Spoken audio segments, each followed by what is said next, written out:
Hello and welcome inside Assembly Hall for this presentation of WCBN Sports' coverage of Michigan basketball. Tonight, the 5th-ranked Wolverines rumble into Bloomington, Indiana to take on the Hoosiers. I'm Alex Strain, joined by Lucas Vargas on the road for this matchup. Michigan enters at 18-1 after a nail-biting win over Minnesota earlier in the week. Indiana, on the other hand, has not won in 5 games. Last time they saw Michigan, they were 12-2. Now they're 12-7, in need of a big win. How do you see this one going tonight? Well, Alex, as you mentioned, Indiana on a 5-game losing streak. They have not won a game since the last time we saw them. You and I both doing the Indiana-Michigan game in Ann Arbor. And, you know, Michigan has had their ups and downs as far as the offense goes, but the defense has remained pretty consistent. I think last year, around this time, there were also some very shaky offensive performances that had people kind of wondering what was going on as far as consistency, what that would look like when it really mattered later in the year. But Michigan will find a way to get the offense right. They've got to bring the defense, though, here at Assembly Hall. It's a weird time for a game. Friday night, they have not had a Friday night Big Ten regular season basketball game, Michigan, since 2001-2002. So quite a while going back. 6:30 p.m., also a little bit earlier time. Indiana at Assembly Hall is a different animal. And, you know, Michigan cannot come in just believing they're going to walk over a team that's lost 5 games in a row that they did handle pretty easily in Ann Arbor. This is going to be a wild crowd behind them. And Juwan Morgan, I guarantee you that's a guy that is not happy with a losing streak. He is going to do everything in his power to will Indiana back into contention here in the Big Ten. And he had those 2 early fouls, him and Romeo Langford, in the first game that we saw. I don't expect him to get in early foul trouble tonight. Michigan had a lot of trouble guarding him in that first game. I expect him to really have a good game. Well, in that first meeting, Michigan defeated Indiana 74-63. Juwan Morgan and Romeo Langford, the 2 stars for IU, accounted for 42 of Indiana's 63 points in that game, which is really not what IU wants going on in this game. They want diversity in the scoring, not relying on those guys. Those guys are very, very talented, but they can't ask to do the whole thing. If Michigan can just isolate Langford and Morgan, then it'll be a tough day for Indiana because they lack that scoring depth outside of their 2 stars. Yeah, there are a couple differences from the first time we saw them roster-wise as well, though. Robert Finney back from the concussion that held him out of the first matchup in Ann Arbor. Devontae Green, though, who was filling in at point guard, normally their shooting guard, is out after a violation of team rules. We'll see how that rotation there kind of impacts this game. Also, Deron Davis, he did not play in the game we saw in Ann Arbor, but he figured to be kind of an important piece to the depth as far as size goes here for this Indiana team, but he is out as well with an injury. So a little bit thin here for the Hoosiers, but it's going to start on offense. They have got to shoot the ball a lot better than they have been. That's been kind of the story of their losing streak here, is that they have not been able to score the ball in recent stretches. Northwestern especially, they could not get going at all.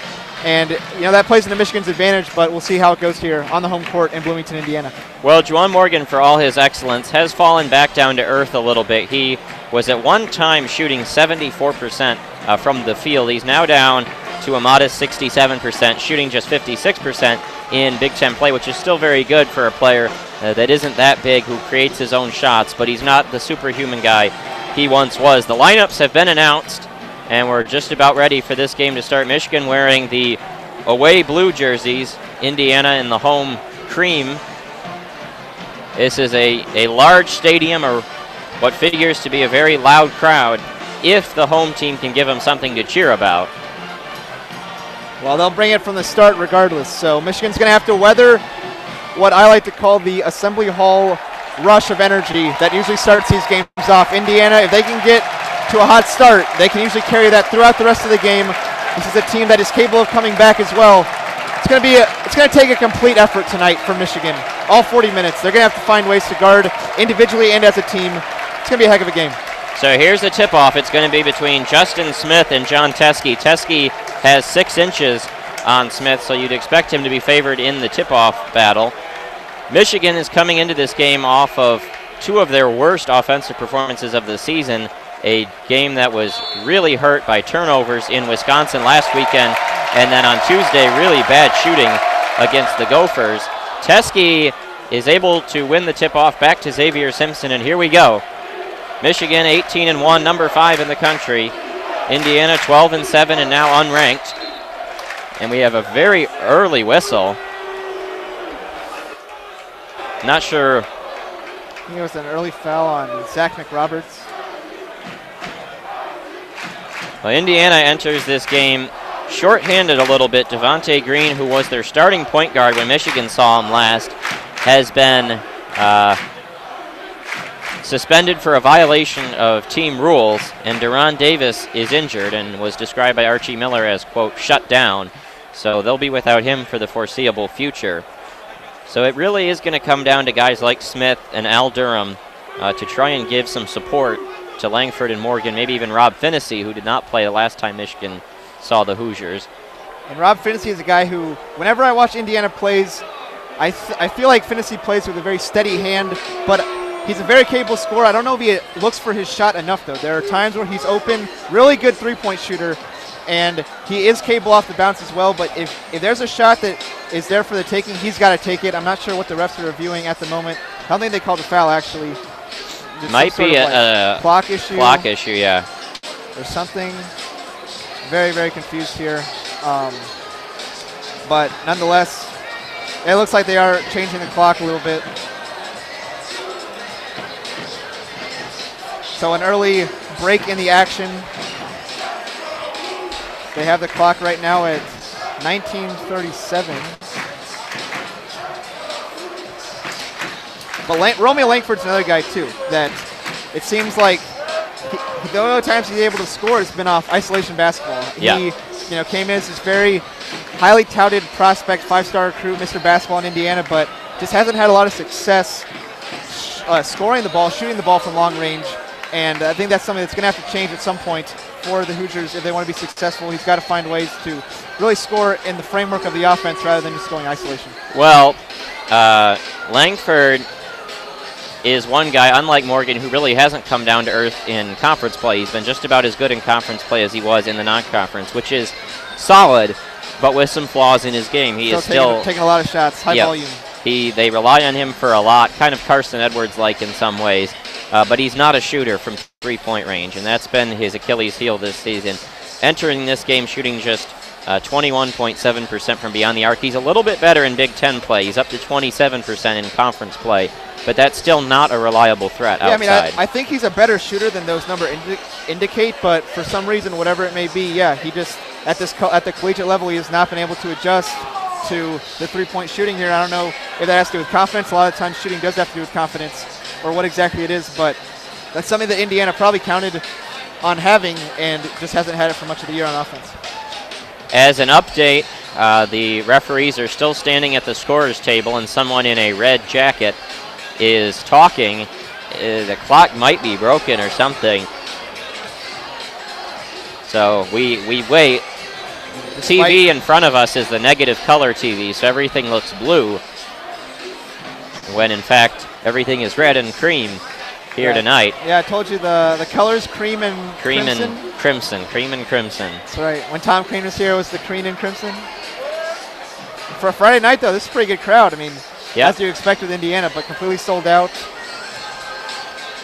Well, if we look at the Hoosier schedule on the year, they had an interesting non-conference, up and down. They got a big win against Louisville. That's a team that beat Michigan State. They beat Butler in the interstate rivalry matchup. They beat Penn State. They beat Northwestern. They beat Illinois. Started 3-0 in conference play. They were 12-2, number 21 in the country, rolling into that Michigan game. Now, of course, they had lost badly to Duke, so they were a team that was still not really elite, but they were playing with confidence. And since then, they get beaten pretty soundly by Michigan in Ann Arbor. They go at Maryland and lose. That's not a game you're ashamed to lose. Maryland's a good squad. But then they get beaten by Nebraska at home by 15 on the road at Purdue, and by 8 on the road at Northwestern. The last 3 have been ugly. Yeah, and the Nebraska game, I think, was similar to this one. I think it was a Friday night game as well here at home. And, yeah, I think that game more than the other two, the Maryland-Michigan game, really started the tailspin. Then you go to Purdue. That's a very heated rivalry between these two programs. And, yeah, just just kind of get ran off the court there in West Lafayette. And then the Northwestern game kind of summed it all up. Aaron Falzone for Northwestern had a career day, and he's not much of a scorer at all. And just everything seemed to go wrong for Indiana. There were a couple times where we said maybe they can make a comeback here or there, but Northwestern got what they needed to get done and defended their home court. Indiana's got a lot of work to do if they want to really make this a respectable Big Ten season. I thought they had the potential to be a top 5 team in this conference, but that is fading with every game they play, it seems. Well, it feels like an important season for Archie Miller because he didn't make the tournament his first year as head coach of Indiana. And this year, he's got too much talent to miss it. And next year, you'll be losing Morgan, he's a senior, and Langford has gone to the draft to be picked probably in the top 10. So they're going to be replacing most all of their scoring next year. You can't expect next year to be a great season. So you really feel like if they're going to make the tournament at least once in his first 3 seasons, it's got to be this year. Well, they do have some talented recruits coming in next year as well. And Jerome Hunter, a guy that they were probably expecting to contribute this season, injured before the year started with a leg injury, so he'll be back. Trace Jackson Davis, big recruit that they have signed already. So, yeah, I mean, Archie Miller's putting the pieces in place, but you're right. They need to make strides this year. They need to make the tournament this year. Indiana basketball, there's too much culture, there's too much tradition, history for this not to be a tournament program year in, year out. And, you know, they hired Archie Miller with the expectation that they're going to be competing at the very least in the Big Ten and making the NCAA tournament. So we finally got the clock problem fixed. And we're about to get an inbound pass. Jordan Poole to do the inbounding to Xavier Simpson. The crowd loud supporting the Hoosier defense. Teskey with the ball. He's been really Michigan's one bright spot offensively in these last 2 disastrous offensive performances that failed to see the Wolverines hit 60 points in either game against Wisconsin. Simpson with the ball. 4 on the shot clock. Clicks Brisdakis. Open 3, and he connects. Iggy Brisdakis, an early 3, and that's big for him. Yeah, he that's big. Had really been scuffling. 0 points against Wisconsin, 0 in the first half against Minnesota, finally starting to break through. So the Hoosiers with the ball. Justin Smith passes over to Zach McRoberts. Gets it to Rob Finnessy. Finnessy pass to Smith. Drives inside, loses the ball. It's on the floor. 3 on the shot clock. Finnessy goes up. No, it's tipped around, and Michigan grabs it down, and they're going to blow it dead for the shot clock violation, even though Michigan had already corralled the ball and were starting to run up the court. I don't think John Beilein is too happy to get that stoppage in play. He'd rather have his team run down in transition. Going back to the Brisdakis bucket, though, big boost for his confidence. I was telling you guys, shooter's gym here at Assembly Hall. Yep. See if some of these guys can get going a little early. So Simpson brings the ball up to Poole and over to Matthews. Screen set by Teskey. Brisdakis, Simpson is in the corner, gets the screen, and now he dribbles still outside the 3-point arc. Michigan hasn't gotten much penetration yet. Matthews, Poole, Indiana doing a good job of denying Michigan's drives. Here goes Simpson, baseline, underneath, lays it up, kiss the glass, and count it. And Michigan up 5-0 here in the early going. A good start for the Michigan offense. Probably their best game in recent memory was against Indiana, so looking off to a good start right now. Langford with the basketball, a prize top 10 recruit in the country. Mocked as high as number 5. Here's an open 3 opportunity, and it falls off the mark. Justin Smith missed that one. He's only a 27% shooter. Michigan up in transition. Poole throws on the brakes, flips Brisdakis. Open 3 from the wing. Oh boy, missed it all the way. Not sure it even hit any iron. McRoberts, they go inside. Here's Juwan Morgan. The talented post player kicks it out to Finnessy. Simpson right in his pocket. McRoberts left wing. And then a steal potentially by Matthews. Managed to jar the pass for Langford free, but it goes out of bounds off Michigan. And Justin Smith, who took Indiana's last shot, a missed 3. Not much of a shooter, but an uber athletic player. Really good contest on the other end on Ignace. So 17:45 remaining in the first half. Michigan 5, Indiana 0. Finnessy in trouble. Passes to Juwan Morgan, guarded by Poole. And that one off the heel. Rebound by Charles Matthews. So Indiana misses a couple threes early on and a shot clock violation. Michigan defense locked in early on. Simpson drives inside, kicks. Poole wide open wing. Bingo! And Michigan another 3. They lead 8-0. A quick flurry to take the early edge in this contest. But Indiana trying to play in transition. They get it to Langford. Ball is loose as it got kicked off a foot. And now Indiana is able to rekindle. They try to go inside. Here's Morgan, guarded by Teskey. Morgan's hook shot pops in and pops out. Iggy Brisdakis up to Simpson. He kicks. Matthews. Poole is the trailer. Dribbles inside. Lost it. And that's a bad turnover. Yeah, a little bit too antsy for Jordan Poole. And now a quick transition look. Off the mark. Loose on the floor. Teskey didn't go after it for some reason. Langford had it in the corner, and they're going to get him for a walk as he was very hesitant. Thought about shooting that three, decided to drive and got caught picking up the foot. So another Indiana turnover. Michigan takes back over, still leading 8-0. Yeah, that might be a little bit questionable with travel call, but Jordan Poole, who hit his first shot of the game, that's a good sign for him as well. He did not have the best offensive outing against either Wisconsin or Minnesota in recent games. But Michigan's got to do a better job moving the ball with a pass. When they move it off the pass, they're usually able to get good looks. Can't over-dribble the basketball. Got to move the ball through the air. Brisdakis with the basketball. Michigan trying to go up double figures early on Indiana. So far similar to that first game between these two teams. A quick early flurry from Michigan to put the Wolverines up early and kind of quiet the crowd this time. Poole to Simpson. He dribbles in to Brisdakis down the lane, lays it up and lays it in. Brisdakis puts Michigan up 10-0, 16-10 to go in the first half. Now they try to go inside. Teskey steals it from Juwan Morgan, passes it to Xavier Simpson. Michigan dominating this game early on. Simpson goes around his defenders, lays it up, lays it in. Archie Miller's going to get a timeout, and he is fired up. Oh, Archie Miller is livid, absolutely livid. And I would be too. I mean, these fans are already booing. Man, 12-0 after the first 4 minutes of play, and Indiana hasn't really shown a lick of fight. Yeah, this has been a very quick flurry. Michigan shooting 5 of 6 from the floor, 2 of 3 from beyond the arc. 1 turnover. Indiana 0 of 5 from the field, 0 for 2 from 3, and most importantly, 2 turnovers there. And all of Michigan's made buckets, you could really say, are uncontested looks. I mean, 2 wide open threes, and then Xavier Simpson had 2 dribble drives where a defender was on his hip but didn't really challenge him, and Ignas Brisdakis taking one strong to the rack as well for a finger roll. So 12-0 score here at Assembly Hall on a Friday night, and Archie Miller's got to be digging into his guys that this is not how you're going to break a 5-game losing streak. Yeah, and Indiana remembers what happened in that last game and how Michigan was able to just really jump out and bury them. And I mean, certainly if we want to talk about other road Michigan games this year, that Villanova one sticks out. Michigan went into a really raucous crowd rededication of their arena back in early November and just ran them right off the court. It was over at halftime. That's what Indiana has to avoid here. Well, and something interesting that we talked about in that first game, I felt like, was the fact that the Michigan offense, you know, it does have its fair share of questions, but I feel like a lot of those questions arise in the so-called like mid-tier, low-tier games. Yeah. When Michigan plays one of these high-profile games, such as the 2 Indiana games now, the North Carolina game, the Villanova game, you know, those are the real national headline games. The offense seems to come out. Yeah. And for whatever reason it is, they haven't had that consistency, but you know that they're capable of playing good offense. Well, and I think Brisdakis playing well right here is the best sign to see, because he is the best pure scorer on the team, knows how to convert from all over the court.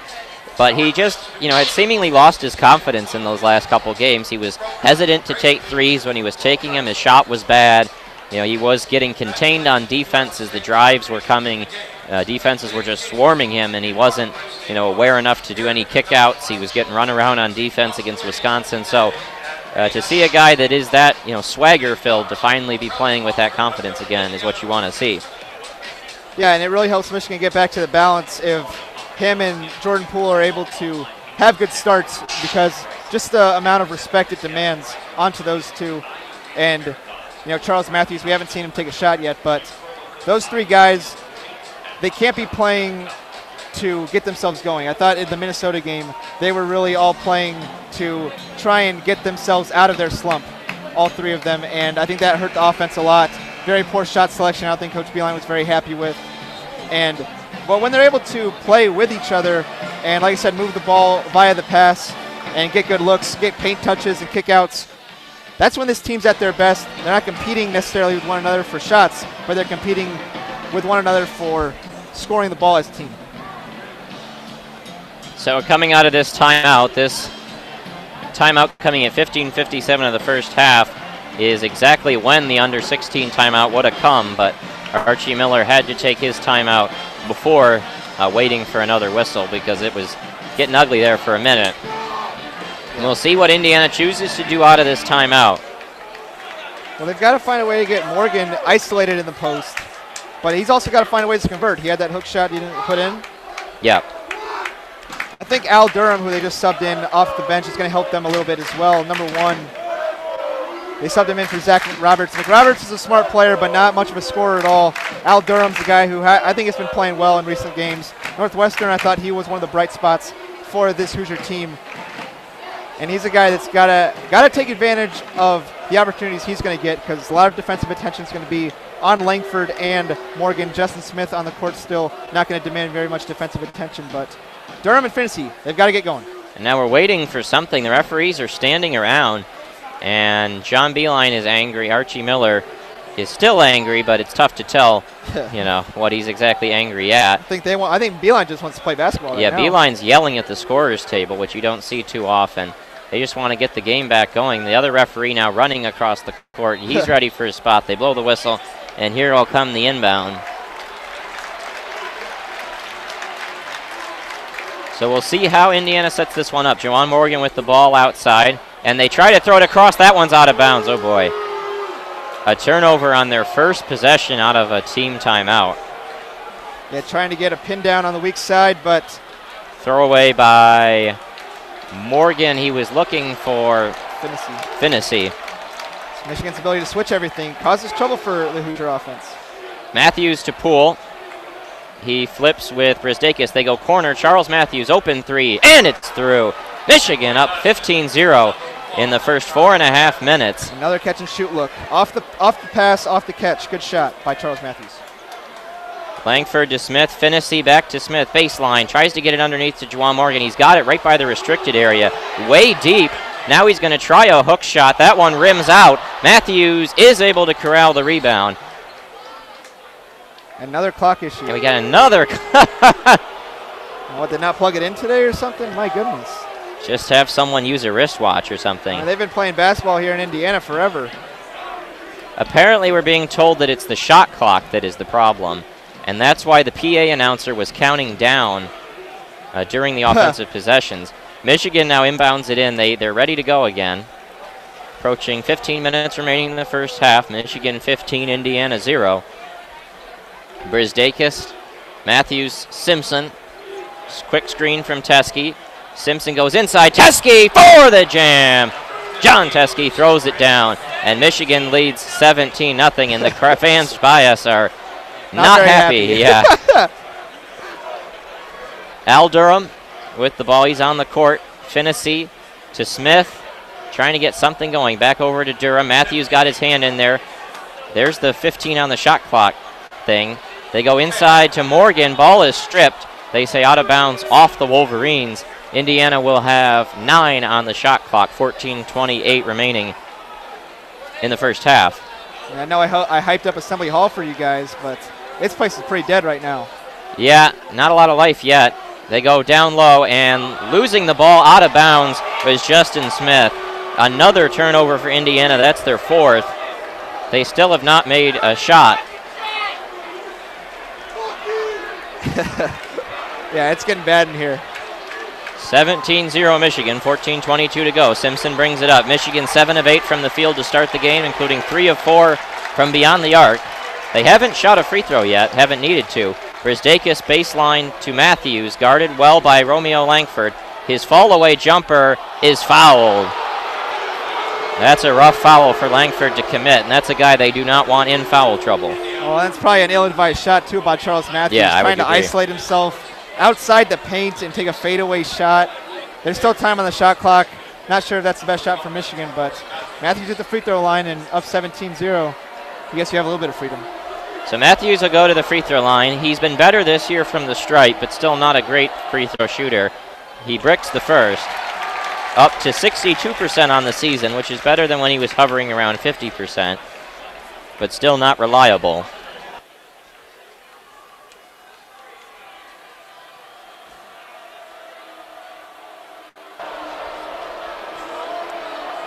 Bends the knees, and the second one pops in and pops out. So 2 misses for Michigan. Maybe that can help give Indiana some life.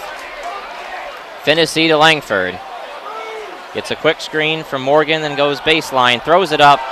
Not a good shot. Brisdakis grabs the rebound down as it was meekly contested. Now Teskey, Matthews. They go inside, Teskey kicks, Poole, corner 3, and it just bounces out off the front iron. Indiana comes up the other direction. Romeo Langford, a long 2 is off the mark. Indiana now has started the game 0 for 8. It's a really low percentage shot, 1 foot inside the 3-point line. Yeah. Matthews in trouble in the lanes, got to get rid of it. Fans wanted to travel. Poole drives in, kicks. Xavier Simpson for 3. Nope. And we got a foul underneath on Romeo Langford. That's a killer. The fans are letting them hear it too. The officials, that is now. And Archie Miller was about 10 feet onto the court and had to backtrack to his bench in danger of getting a technical. A bad miss, but Langford was kind of shoving.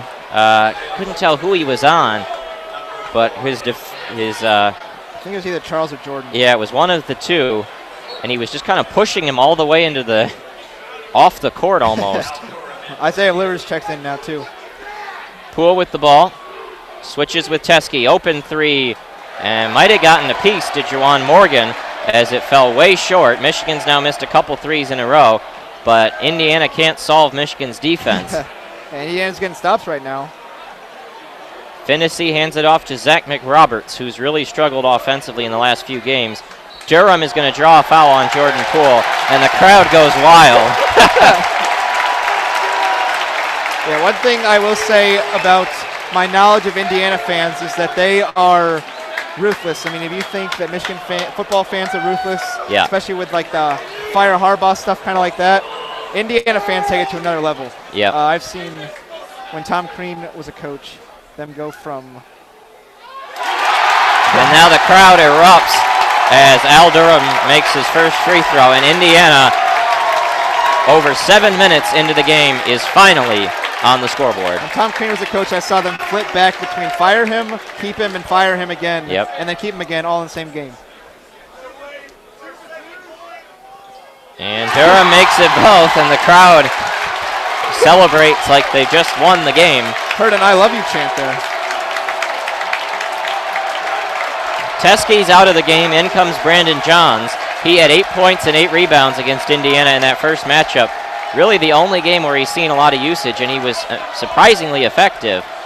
Matthews guarded by McRoberts, trying to get a screen from Johns, couldn't get one. Matthews into the lane, and they're going to get a foul on Indiana. And again, Matthews draws a foul, but that's just too much dribbling. Yeah. You got to move the ball side to side to get a better look, and that's not going to work for this entire game.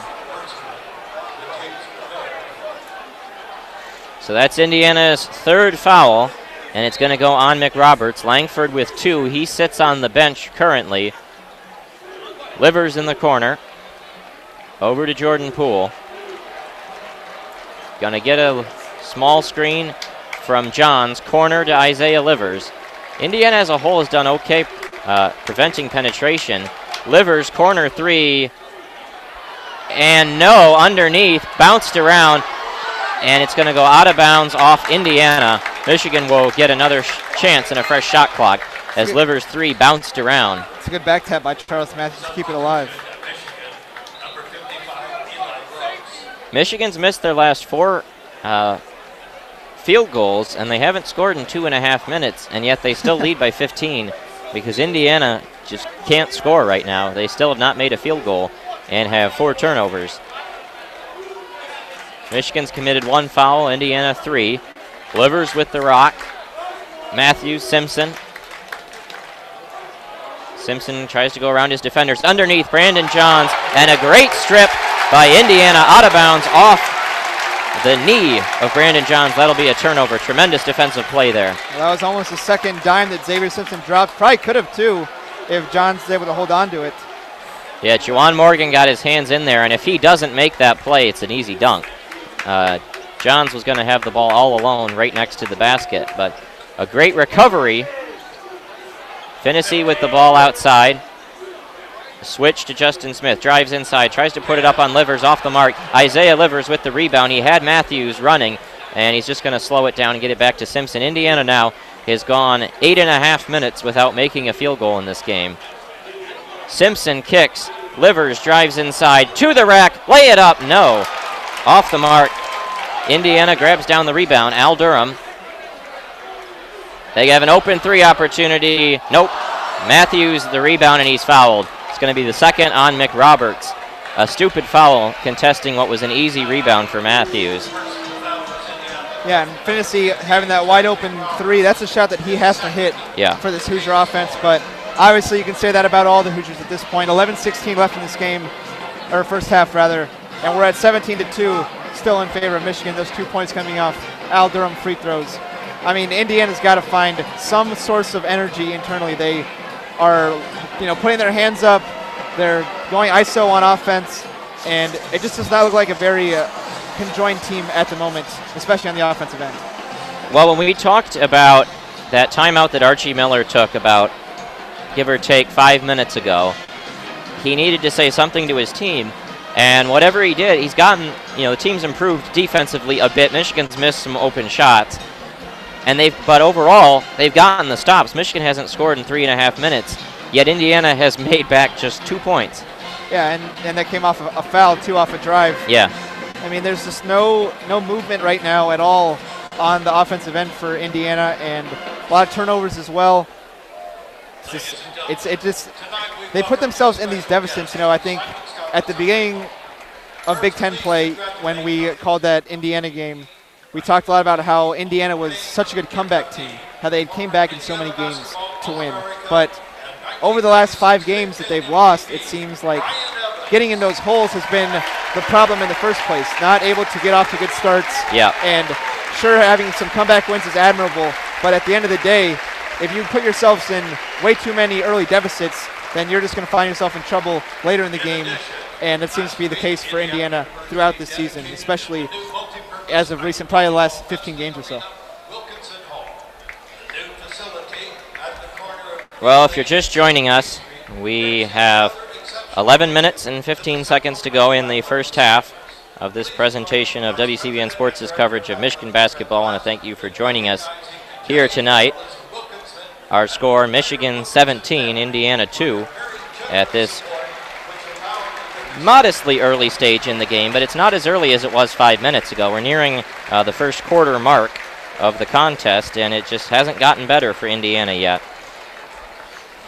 Yeah, I think another observation for us is that, we don't usually get to travel for men's basketball games, but this is the first game I've ever done next to a student section. And say some of the comments that you hear are kind of comical. This kind of reminds me of our setup at MSU in the football game.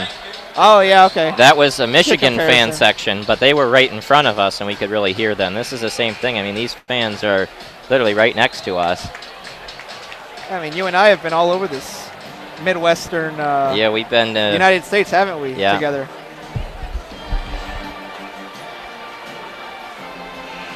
I bet if we crossed off all the states that we've been to. We've been through Illinois, Minnesota, Wisconsin, Indiana now. We were in Ohio for a little bit earlier today on the way down. Obviously Michigan, we've been in. Wow. Yeah. It's quite the list there to pile up. And many more to come, huh? Yeah. It was a smooth drive down, no real issues. We were pleasured to stop at Taylor University. Oh, God bless. Chick-fil-A. Yep. In their food court. Isaiah Livers out of the timeout for Michigan, still leading by 15. Brisdakis into the lane, puts it up, count it, and a foul. And the crowd is angry at the foul, and it's going to go, I think, against Romeo Langford. I think that's correct, and I thought that was an offensive foul. I thought Iggy got him with the elbow to the face. You see the replay here. They might show that. But, yeah, he's going to have to get subbed out of the game. That's 3 fouls now on Romeo Langford just 9 minutes into the game. That's got to be frustrating for him. I mean, unable to get going at all. and then 3 fouls, so we guaranteed won't see him until the second half now. Brzdakis at the free throw line.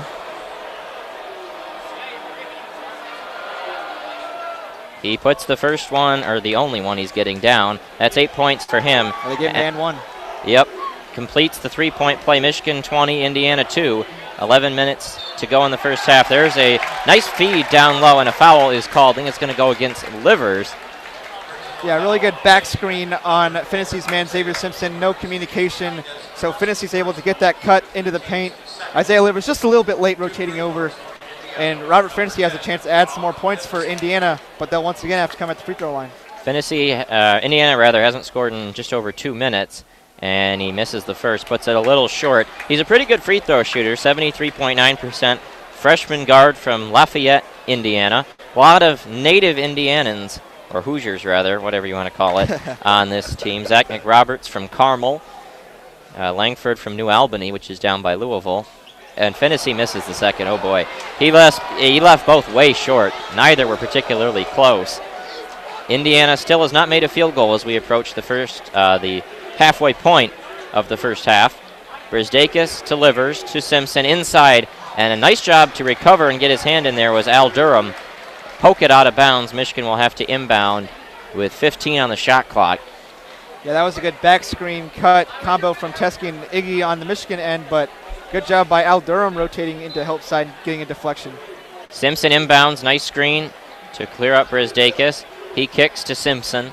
Simpson going to drive baseline, flip it out. Teskey pick and pop 3. That one way short again, but Isaiah Livers gets the offensive rebound. Michigan only has 2 on the shot clock. Simpson has to throw it up. It did get a tiny piece of the rim, but falls down. Here come the Hoosiers the other way, flipping it up, putting it in. Al Durham finally scores a field goal for Indiana. They have converted from the field, and they trail 20-4. Brzdakis, Livers, Eli Brooks now onto the court. He's got the basketball. Guarded by Durham, who has all 4 points for the Hoosiers. Brooks to Simpson. Livers in the corner. It's a quick screen from Teskey. He's going to kick. Livers, open 3. Nope. Michigan now has missed 7 straight 3-pointers. Durham is going to draw another foul. With 9:40 remaining of the first half. The crowd trying to urge the Hoosiers back into this one. Durham seems to be the only guy with IU with some energy right now. I mean, this guy's putting his head down now and just saying, I'm going to go get to the rim myself then. They'll give that foul on the floor, but Al Durham, really the only offensive life right now for Indiana at all. Brooks got the foul. He's going to stay on the floor, though. Livers gets the hook, and Matthews back on. Michigan locked down defensively so far tonight. Here's an open 3 for Justin Smith. Way too strong. Michigan's going to let him shoot that all day. Justin Smith is not going to make those on a consistent basis. Simpson flips to Matthews. Brooks in the corner. Eli Brooks puts on the brakes. Gives it to Matthews. Baseline. Inside. Had it stripped. Out of control drive there from Charles Matthews. And now an opportunity on the other end. Justin Smith. What a block from Teskey, but they're going to call a foul. I think he got the ball clean, but his off arm got him on the hip. Yep. But Charles Matthews, I mean, that's just over dribbling once again. Yeah. Dribbling into a double team and trying to take a contested shot. It's just not going to cut it in the Michigan offense. You got to get the ball back out and swung around.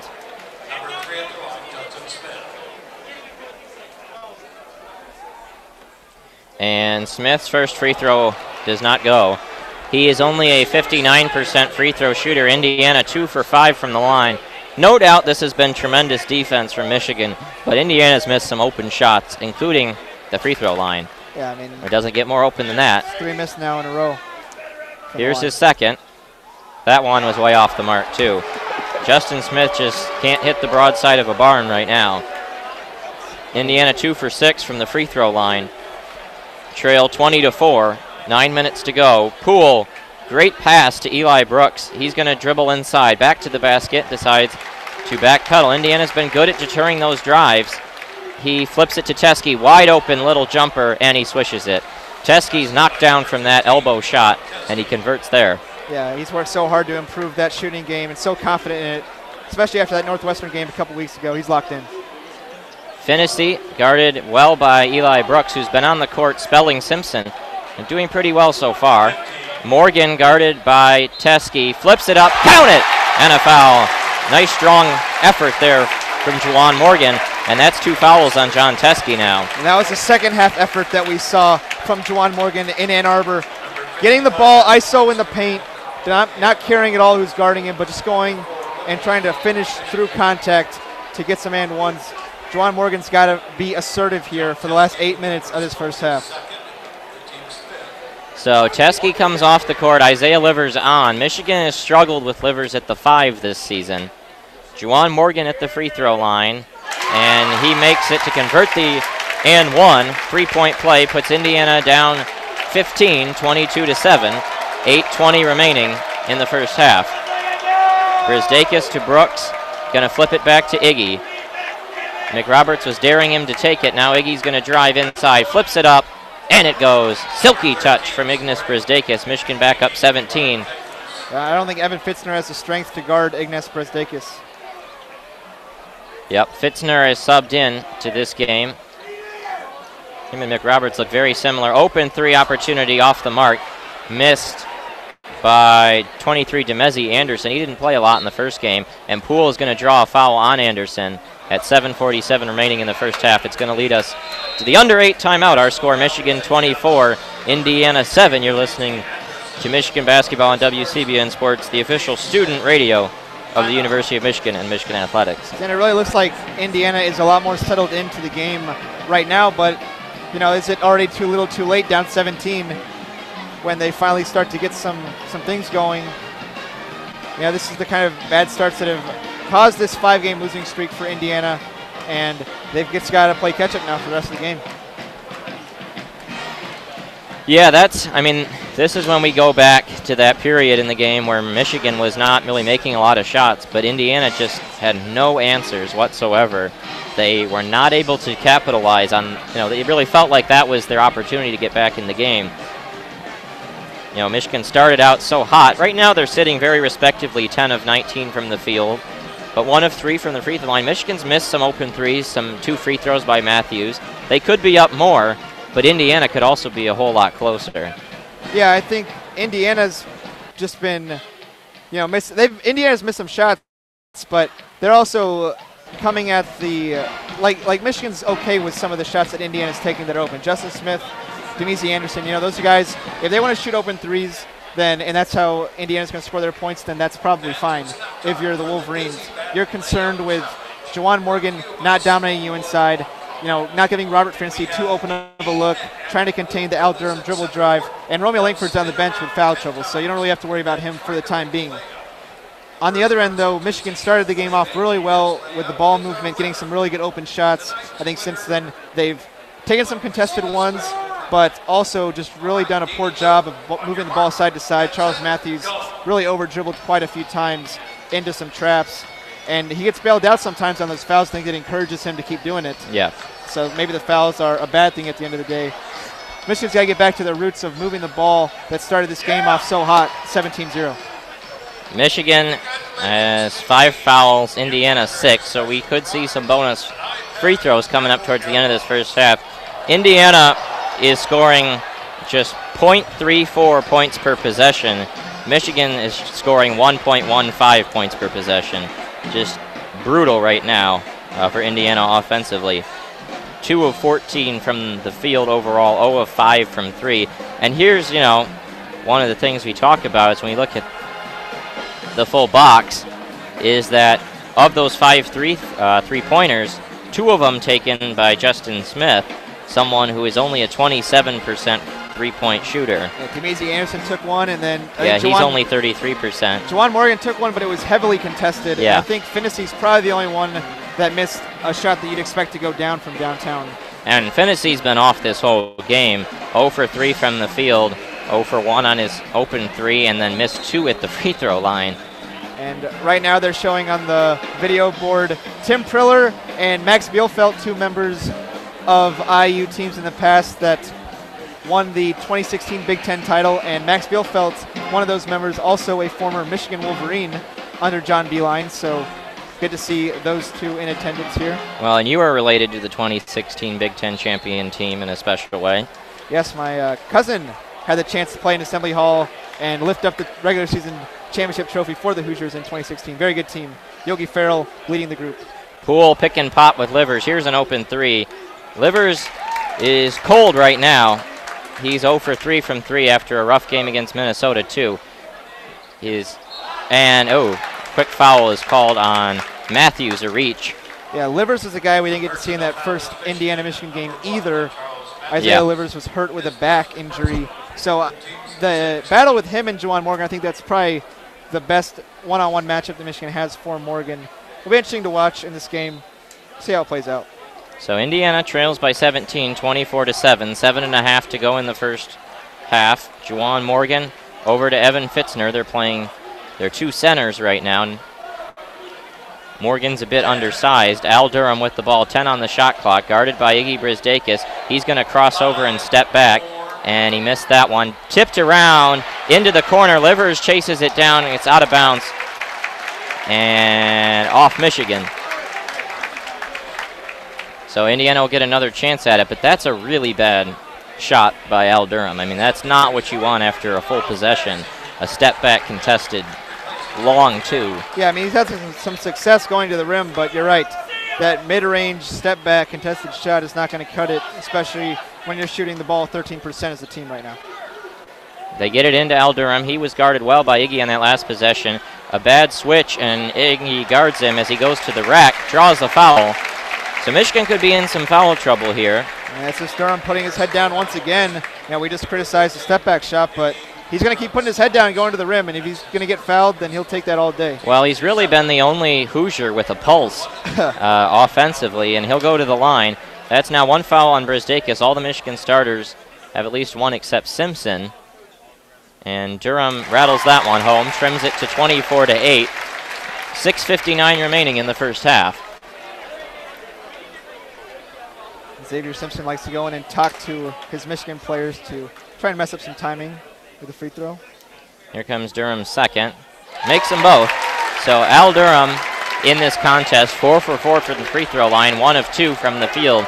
He's got 6 points. Indiana has 9 total. Brisdakis switched on to Fitzner, and he's going to try and take it to the rack. His little soft hook. No, Livers tapping around at the rebound, and Indiana grabs it down. Finnessy tries to get it inside. Michigan contests, and so they still are dribbling outside. Finnessy gets it back, looking for any open opportunities. Michigan's already drained 15 off the shot clock. Anderson, contested 3 over Simpson. That one is a terrible shot. Matthews grabs down the rebound. And Morgan working that entire Indiana possession, not even getting it looked at. Simpson underneath, lays it up and lays it in. Xavier Simpson, quick to the rim, and the left-handed scoop off the glass. Michigan back up 17, 26-9. Almost a travel there from Anderson. Durham to Finnessy. Back. I've not seen much of Juwan Morgan at all as Livers playing soccer goalie right there and laying out to deny an entry pass, knock it out of bounds, and we'll reset 13 on the shot clock. It's tough for us to see the shot clock from where we are. Yeah, Livers really sacrificed his body there, and he will get a break. Brandon John's back in, so Michigan looks like they're going to rely on the small ball 5 with Teskey in the early foul trouble. Austin Davis did not have a good matchup at all in the first game against. Here's Finnessy, open 3, bingo! You knew Indiana was going to finally hit one, and they make it 26-12. Back within 14. Came off a pass from Al Durham, so he's been really the spark for offense. Simpson, baseline, and they're going to say out of bounds off Simpson. He lost it, got bumped hard, but they say he went down on his own. So Michigan just really been putting their head down and driving into some double teams and even triple teams a couple times. Still not getting the ball movement side to side. That was early success. Approaching 5 minutes remaining in the first half. We'll see if Indiana can finish strong. They're going to do it without Romeo Langford, though.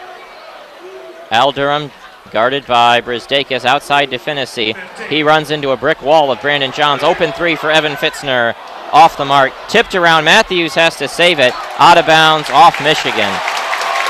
Him and Brandon Johns were boxed in close as Juwan Morgan was contesting that rebound. And Indiana's been able to muck it up enough. Now they change the call and say it'll be Michigan basketball. That's what it kind of looked like to me, but... Yeah, it looked like a little bit of a tip, but 50-50 call either way. Now, I mean, Evan Fitzner's a guy, though, that can hit that three-pointer, too. But Indiana still has a team, just has the one. Here comes Isaiah Livers. Brandon Johns back out. Zach McRoberts checks back in for Indiana. He's got a couple fouls.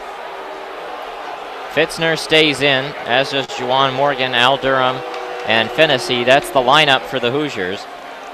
Simpson with the ball. Michigan up 14, 4:50 to go. Simpson flips, Livers, almost travel. That was a dangerous carry there.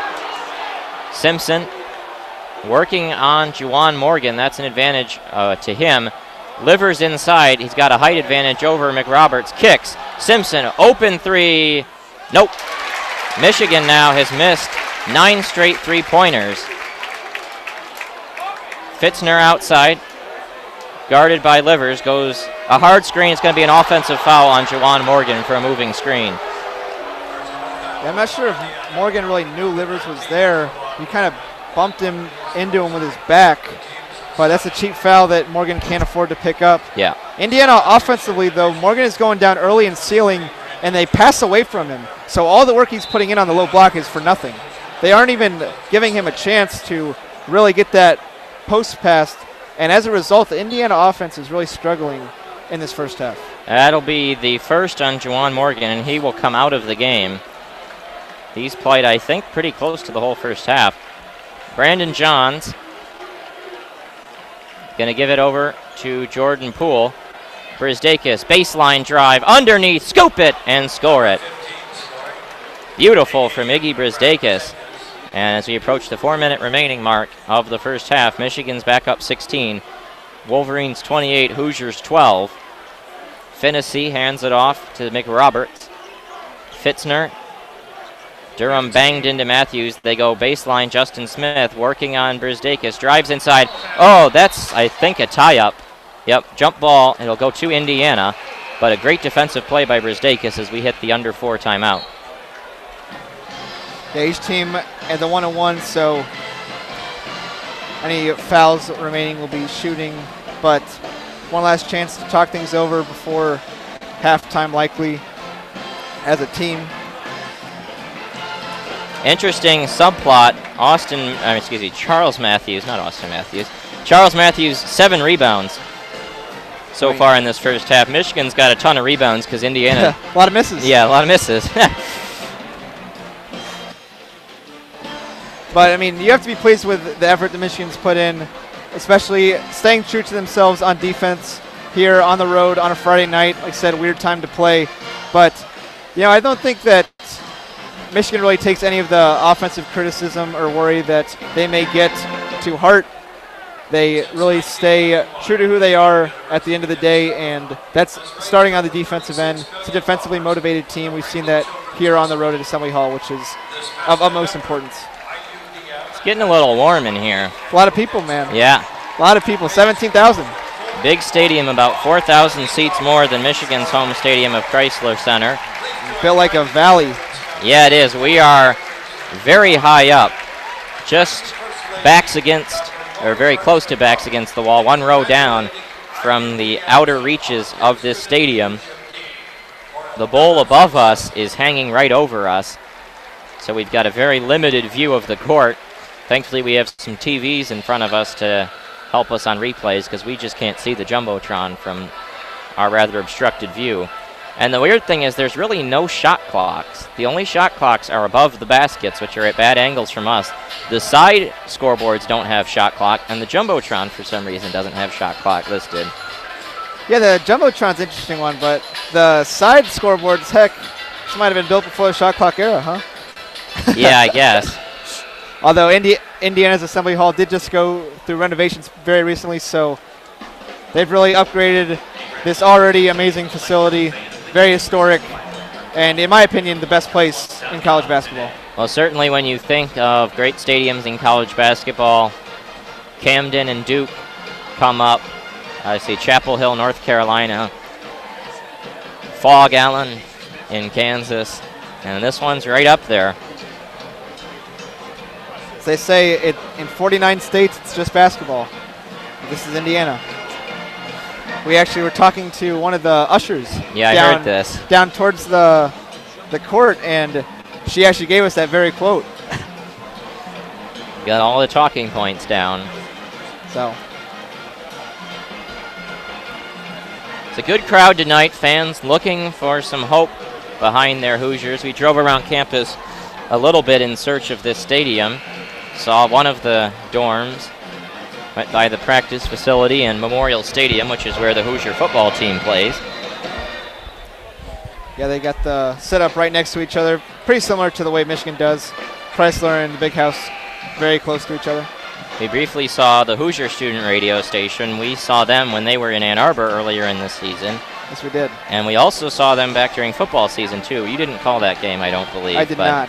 Yeah, they were around then, too. They were horrified at us because Daniel collapsed onto the floor during the, because that was the OSU-Maryland game was going on. Oh, I do remember game, that. Yeah. Daniel's very emotional. So out of the timeout, Fitzner hands it off to Finney. 3 on the shot clock. Finney, long 3 off the mark. Matthews, his 8th rebound. And Michigan comes up the court. Simpson, Matthews with the ball, working on Fitzner. That's advantage him. He kicks. Iggy in the corner. Decides to flip it out to Charles. 15 on the shot clock. He shoots the 3. Way off the mark. Michigan now has missed 10 straight 3-pointers and yet still lead by 16.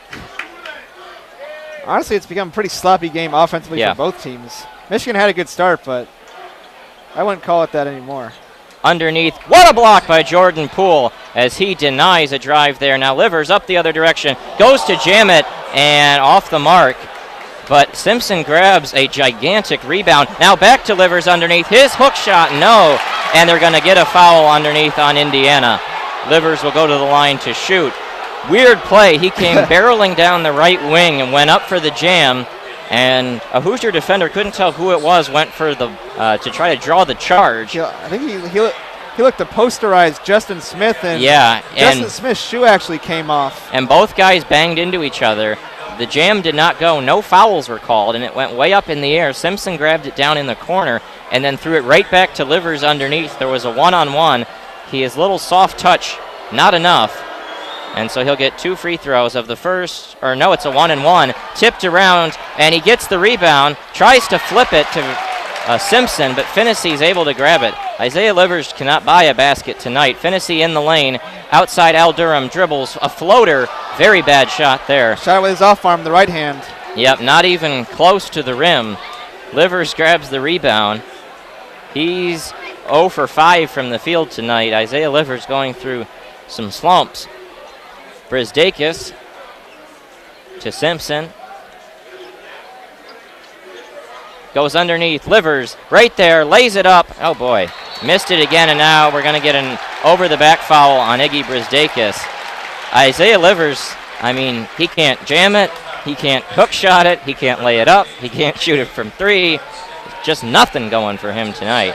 Yeah, he's getting really down on himself, too. You can see it with the body language. He's going to come out of the game for the time being. Brandon Johnson back in. Coach Beeline's going to talk to him, and oh no, they're actually going to take. And it's going to be foul shots for Al Durham. And looks like Brisdakis is the one going to the bench as he has 2 fouls. He's been Michigan's best offensive player. It's a 1-and-1 for Durham. The fans angry at Simpson for standing in the lane. Plays his mind games. Durham's been good tonight from the stripe, 4 of 4. But he missed that one, and Livers grabs it down. Well, the law of averages suggested he was going to miss that because Durham is only a 71% free throw shooter. So 4 of 5 right in line with his average, but a 1-and-1. Bad to miss the front end. John's back onto the court. Matthews is going to travel. And Charles Matthews is having no offensive success at all tonight. Yeah, nothing going for him. He made 1 3 early on, 1 of 2 from the field. A turnover. Doesn't really, 2 turnovers now. Doesn't really look as bad in the box score, but his drives are just being turned away. He's dribbling into traps. Finney is in big time trouble. Has to get it to Juwan Morgan, guarded by Brandon Johns. Lays it up. Count it. And a foul. Oh, that's a silly foul by Isaiah Livers, swiping at an arm. He had no chance to block that shot, and Morgan's too good to give him an and one opportunity. So it'll be his second three-point play opportunity. Yeah, Livers was trying to give help to Johns, who had been beaten by Morgan to the rack.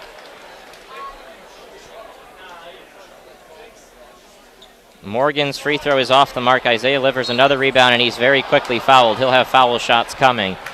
That's another silly foul for Justin Smith. Yeah. This game has really turned into almost a high school game. You know, I'd say Friday nights for high school basketball. Very sloppy. Arguably what it looks like right now. So Livers will go to the line. This is the last 1-and-1, I believe, for Michigan. I think you're correct. And he makes the first. So that's a big shot to boost his confidence. Put Michigan back up 15, 29-14. They end almost a 3-minute scoring drought. And here's the second coming. And that one goes through. So 2 big points there for Isaiah Livers to finally break him out of the funk. He'd been 0 for 6 from the field. Michigan up 30-14. 97 seconds remaining in this first half. Indiana has not been able to close yet in the way they've been wanting. We'll see if they can find any kind of rally in these last 90 seconds. Got to find a way to go back in the post with Juwan Morgan. Finney to Morgan. He's standing outside. Finney trying to get it inside to Morgan, and Johns had sagged off. His three-pointer tipped around. Offensive rebound. Evan Fitzner puts it up and puts it in. That's a nice play by Fitzner. Yeah, good effort by Fitzner, the grad transfer from St. Mary's. He does that. He's also a player. Good shooter, too. Another miss from Indiana. They are able to convert thanks to a nice offensive rebound by Evan Fitzner off the Finney miss. Poole, under 1 minute remaining. Poole sags off his man. His three. Bingo! Jordan Poole taking the life out of the building. A dead-eye three-pointer, and Michigan back up 17, 33-16. They're trying to get it to Juwan Morgan, and he'd been working on Brandon Johns. Now they go into him. Pass is too high, picked off by Michigan. Poole trying to run it in transition. He'll throw on the break, spin move through the lane. Corner, Matthews for 3. Nope. Off the mark, rebound by Anderson, and Indiana can hold it for the last shot as the shot clock has been turned off. Michigan 33, Indiana 16. And it looks like they are intent to do so. They'll take it down. Miller already called his timeout earlier, so there's no reason to call a use it or lose it. Morgan working on Simpson, and Simpson gives him a bump. I think that's a decent foul by Simpson, as Simpson doesn't have any fouls in this game. You put Morgan at the line. Yeah, I mean, Morgan's a good free throw shooter, though, but it is what it is. And Michigan will get a chance for one shot. And it's better than, you know, allowing Morgan to try and get another foul on a Livers type. That's fair. So Morgan at the line. This is a 1-and-1. And there's 4.6. He makes his first. He's a 59% free throw shooter, so this trims the lead back to a 16-point game. 33-17, Michigan on top. Indiana now in the double bonus, but probably not going to matter. Second one coming, rattles home. 15-point Michigan edge. Livers. Oh boy, that seemed like a bad play. And now a takeaway by Finney. He can try a half-court shot. Missed it, wide left. Ugly play there at the end. That was definitely Livers over the line. Yeah, Livers looked over the line on that one. And Matthews, yet another turnover, just out of control on the offensive end. And so we head to halftime. Our score, Michigan 33, Indiana 18. The Wolverines will get the ball to start the second half of action. Any thoughts? It's got to see which team can clean it up more in the second half. I mean, Michigan's up by 15, but if they continue to play like they ended the first half and Indiana's able to kind of right the ship, then who knows what could happen in this game. This could be a wild second half. It could be. Michigan, you know, it's a weird half because, you know, it starts with Michigan up 17-0, And the remainder of the half is basically just even. You know, from that point forward, Michigan scores 16 points, Indiana scores 18. Michigan's fine playing to a draw the rest of the way because that'd be a comfortable win. Yep. And that's what they did the rest of that first half, because there was the danger of getting that quick 5-minute start of really sagging off, but their defensive intensity never left. That's true, yep, and like we talked about, this is a defensively motivated team, so despite some of the offensive issues that they have that come with their over-dribbling and, you know, lack of ball movement at times, this is still a team that's going to fall back on the defense. And with that said, you always have a chance in the game. Well, an interesting box score because Brzezinski with 12, Poole 6, Simpson 6. You'd like to see Poole do more. He was very hesitant to take the ball. I mean, Brzezinski was the guy there for Michigan in that half. Yeah, but like I said, I mean, Poole and Brzezinski did have good starts to this game. Then they might have started to push the issue a little bit towards the end of the half. Brzezinski was pretty solid the whole way through, but he ran into foul trouble. Yeah. And that last three from Poole was very big. They just made enough shots in enough moments to keep themselves with a comfortable lead. We'll see if that continues in the second half. Daniel Thompson will be with me then. Any last thoughts? I do think that Michigan needs to do a better job of not fouling in the second half. Yep. I think that could be a big story to keep an eye on. And although they do have the 15-point lead right now, they've just got to keep Indiana to shoot contested shots from the field because they'll hit free throws in the second half. We'll be back in about 10 minutes. Our score, Michigan 33, Indiana 18. This is WCBN Sports' presentation of Michigan basketball.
All right, we are back here now for the second half of action between the Michigan Wolverines and the Indiana Hoosiers. Number 5 Michigan entering this game at 18-1. Taking on Indiana, entered this game at 12-7. I'm Alex Strange, joined by Daniel Thompson. For this second half, Michigan leads by 15 at the break. Ran away with it in the early going, then the teams mellowed out, played about even the last 15 minutes. Daniel, your observations from the first half.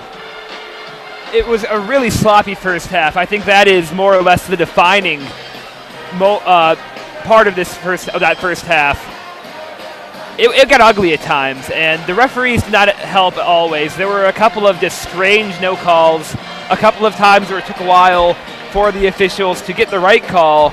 I think part of the issue is that it's so loud up here, especially from our perspective. Yeah. You can't always hear the whistles, and that might have played into it.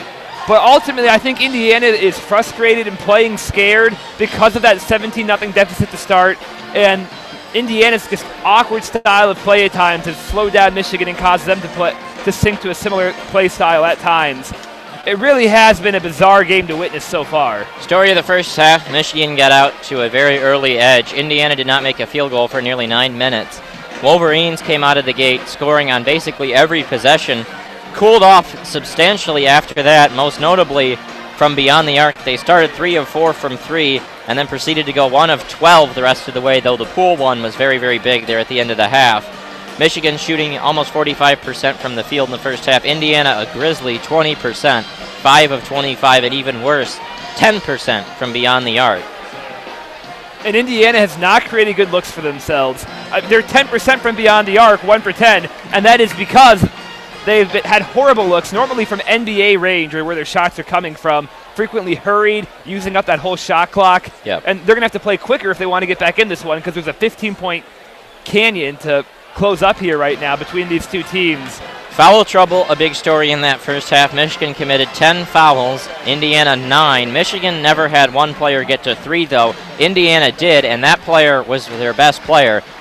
Romeo Langford, he got 3 within 9 minutes of the game starting, sat the rest of the half. They're going to try and get him going in this second half. John Teske picked up his second pretty early in the first half, about 7 minutes to go. He had to sit the rest of the way. We saw a lot of Brandon Johns, a lot of Isaiah Livers, who really struggled offensively. Livers was stout defensively, made a great diving play to deny an entry pass to Morgan. But offensively, Livers really struggled, 0 for 6 from the field, including a missed dunk and 2 easy layups that he both missed. At times, watching him go from defense to offense looked like the Monstars when they take NBA players' talents out of their bodies. It was so bizarre seeing him make really great hustle effort defensive plays on one side of the court, then turn around and miss near layups. It was a strange half from him. It's been a strange night of basketball, and I think as this 15-point lead, if Michigan can protect it, Livers will settle in a bit. Charles Matthews, 8 boards for the Wolverines in that first half, but really struggled offensively. Only took 3 field goals, made just 1, which was a 3-pointer very early on. He committed 3 turnovers, including a sloppy one there to end the half on the questionable in-down from Isaiah Livers that probably should have been a turnover, but Matthews gave it right back. He had a travel before that, so they need to get him going. Brizdeikis, really the only constantly strong offensive player for the Wolverines. 5 of 7 from the field for the big man. And Jordan Poole, 6 points on 2 of 3 from beyond the arc. No 2-point field goals, though. Not really relying on him a lot after he had had such a great run of offensive games. Scuffling with his shot. He's been fine today, but he just hasn't been assertive in the offensive end. Indeed, that defense has never gone away. As Michigan played their worst 2 games of the season in the previous 2, the defense was never the issue. The one downside is the offense at times was absent. They haven't totally ironed everything out yet, but tonight, Ignas Brazdeikis at least has remained a go-to scorer who they can rely on, unlike that infamous 0-point performance in Madison. So here we go. Michigan gets the ball first because of the held ball there towards the end of the first half. Matthews, Teske back out there. Matthews going to dribble in, kicks, Poole, open, dribbles in, a easy jumper, just missed it.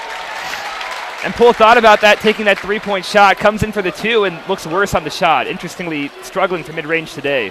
Here's Romeo Langford, flips it up, count it, and a foul.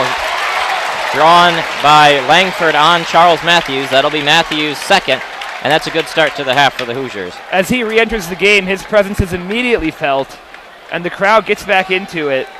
Indiana, you sense, needs a little run to get going and start this half. Langford at the line, he's a 72% shooter.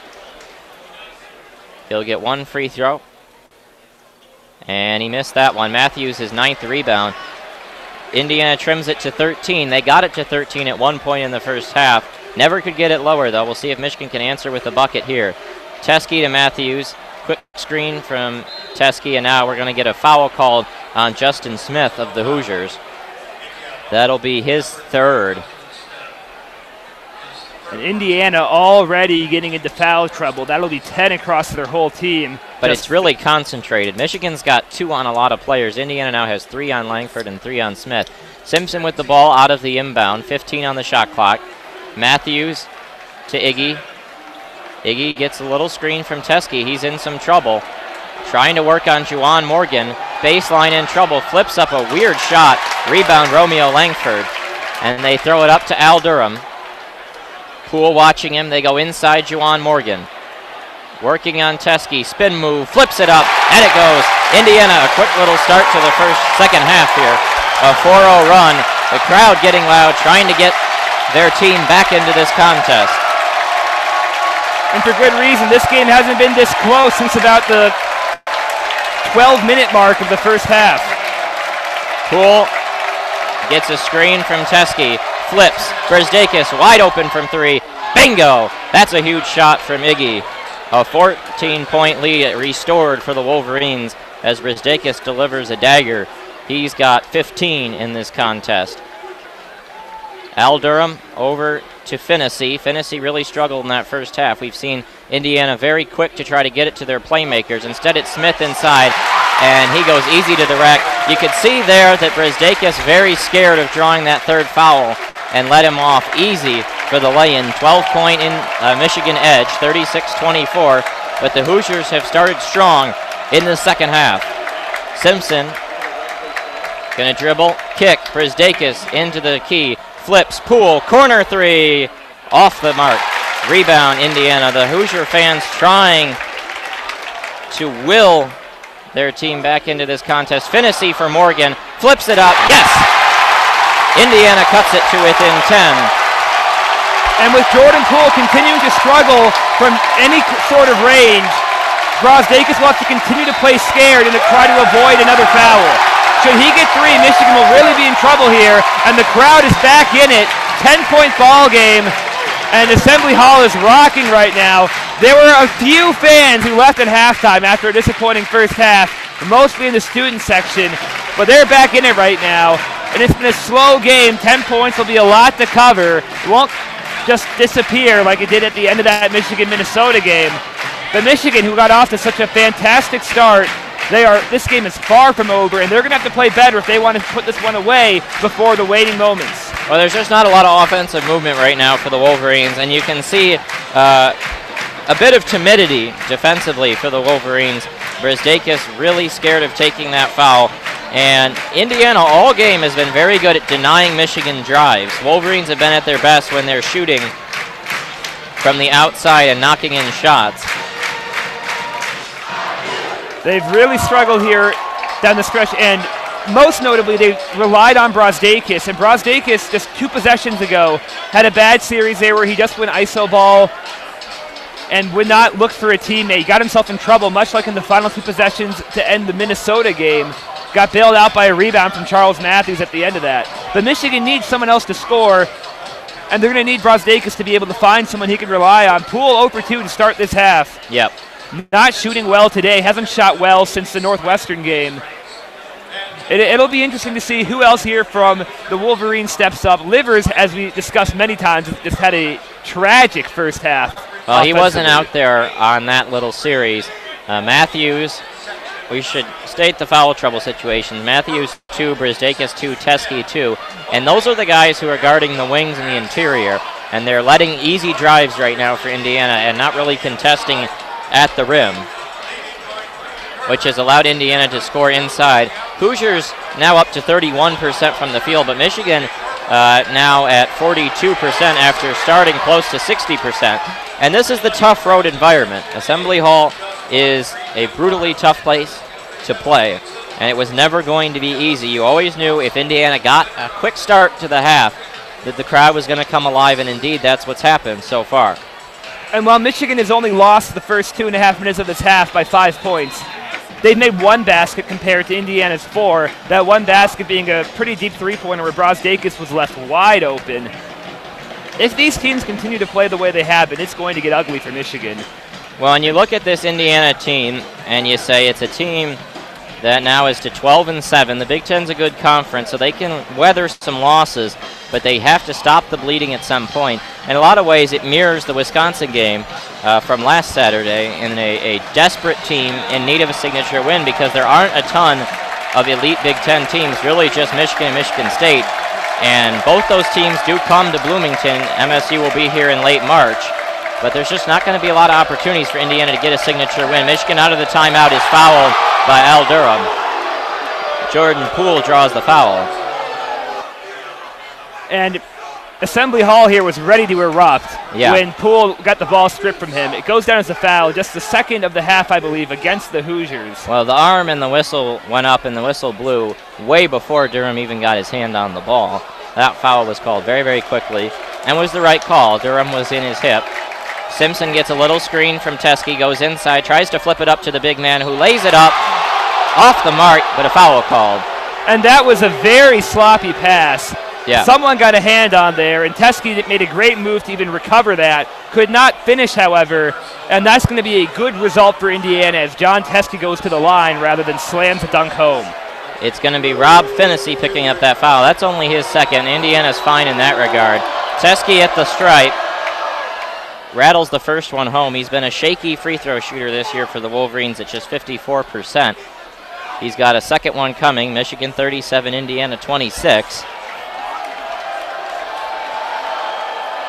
His second one goes. 2 big free throws there for the big man. 7-1 from Medina, Ohio. And not rattled there by the Pool Noodles right behind the hoop. Yeah. Being shaken by the fans. Morgan to Langford. He dribbles in, corner, Finnessy, open three, bingo! And they caught Xavier Simpson looking the other direction. His back was to the shooter. Can't let that happen in the shooter's gym. Yeah, Simpson decided to try and give help defensively, and it didn't work out. Simpson dribbles in the lane to the hole. Brazdeikis outside three, bingo! Iggy Brazdeikis has been money tonight for the Wolverines, puts Michigan back up 12, 16.5 to go. And he is Michigan's lifeline, having scored nearly half of Michigan's points now. 18 out of 41. Juwan Morgan to Finnessy. He could try to get it back to Morgan. Now we got a quick foul by Jordan Poole on a reach. He was one of the 2 Michigan players really without foul trouble. So it's not a big issue, but it's not a foul you want to take. No, a totally unnecessary foul. Poole gets a bit careless there on defense and tries to poke the ball loose. Gets called for a reach-in. Both teams really just being very sloppy tonight. They're going to have to sharpen things up to get away with the win. Finnessy, the ball handler. Michigan wants to force him to make some plays. Simpson tried to swat, lost his man. Finnessy flips it up. Oh, almost converted a beautiful play. Simpson grabs the rebound down, gives it off to Matthews in the lane, and he's fouled hard. Got kicked in the head. That's a really unfortunate foul, and he's down on the floor as we'll head to the under 16 timeout. Free throws coming for Matthews as he had driven inside. He threw on the brakes, and the recovery defender was Juwan Morgan. Morgan tried to jump over Matthews, and Matthews ducked down, sensing the contact coming, and Morgan almost hopped over Matthews. Credit him for doing all he could to get out of the way, but he's a large man, 6'7". His knee just couldn't avoid Matthews' head, and unfortunately gets whacked in the face. Indeed, it was a really intelligent play there by Matthews, knowing that that block was coming. Juwan Morgan is, as you mentioned, 6'7" and long. A wide, athletic defender, much like Matthews himself, wisely holds up and takes one for the team, is able to draw the foul against one of Indiana's better players and puts him into some foul trouble now as well, too. That's his second. Langford still playing with 3. Justin Smith with 3. Morgan 2. McRoberts 2. So this has been a foul-heavy game. Matthews will get 2 free throws coming, but he needs to make them. He went 0 for 2 his first time at the stripe. And we're 15:52 remaining in the game. Indiana's leading 11-8 in this second half. Michigan's weathered the storm a bit. If they can get 2 points here, they'll have played basically to a draw through the first 5 minutes or so. Indeed, not really. This game has not gone Michigan's way at all in the past about 10 minutes of play. But they got off to such a hot start. If they can just continue to play competent basketball, they can play at Indiana's level, they will go home with a win tonight. They've had to weather the storm a bit, and really, Brazdeikis, his three-point shooting has kept them in at 3 for 4 from downtown so far. Well, and it's really, Michigan shooting at 6 of 19 from beyond the arc, not great. But what it's been has been all of their makes have been in the biggest moments, because those 3 they made early on, if this had been 6 of 19 where they were scattered, it would be a different game, because those first 3 coming early changed the complexion of the game by putting Michigan up a ton. And then these last 3, the Poole make late in the first half, and the 2 Brazdeikis makes, have been right when Indiana was going to close within 5-6 points, and boom, it's back to 12. Huge shots from 2 playmakers for the Wolverines.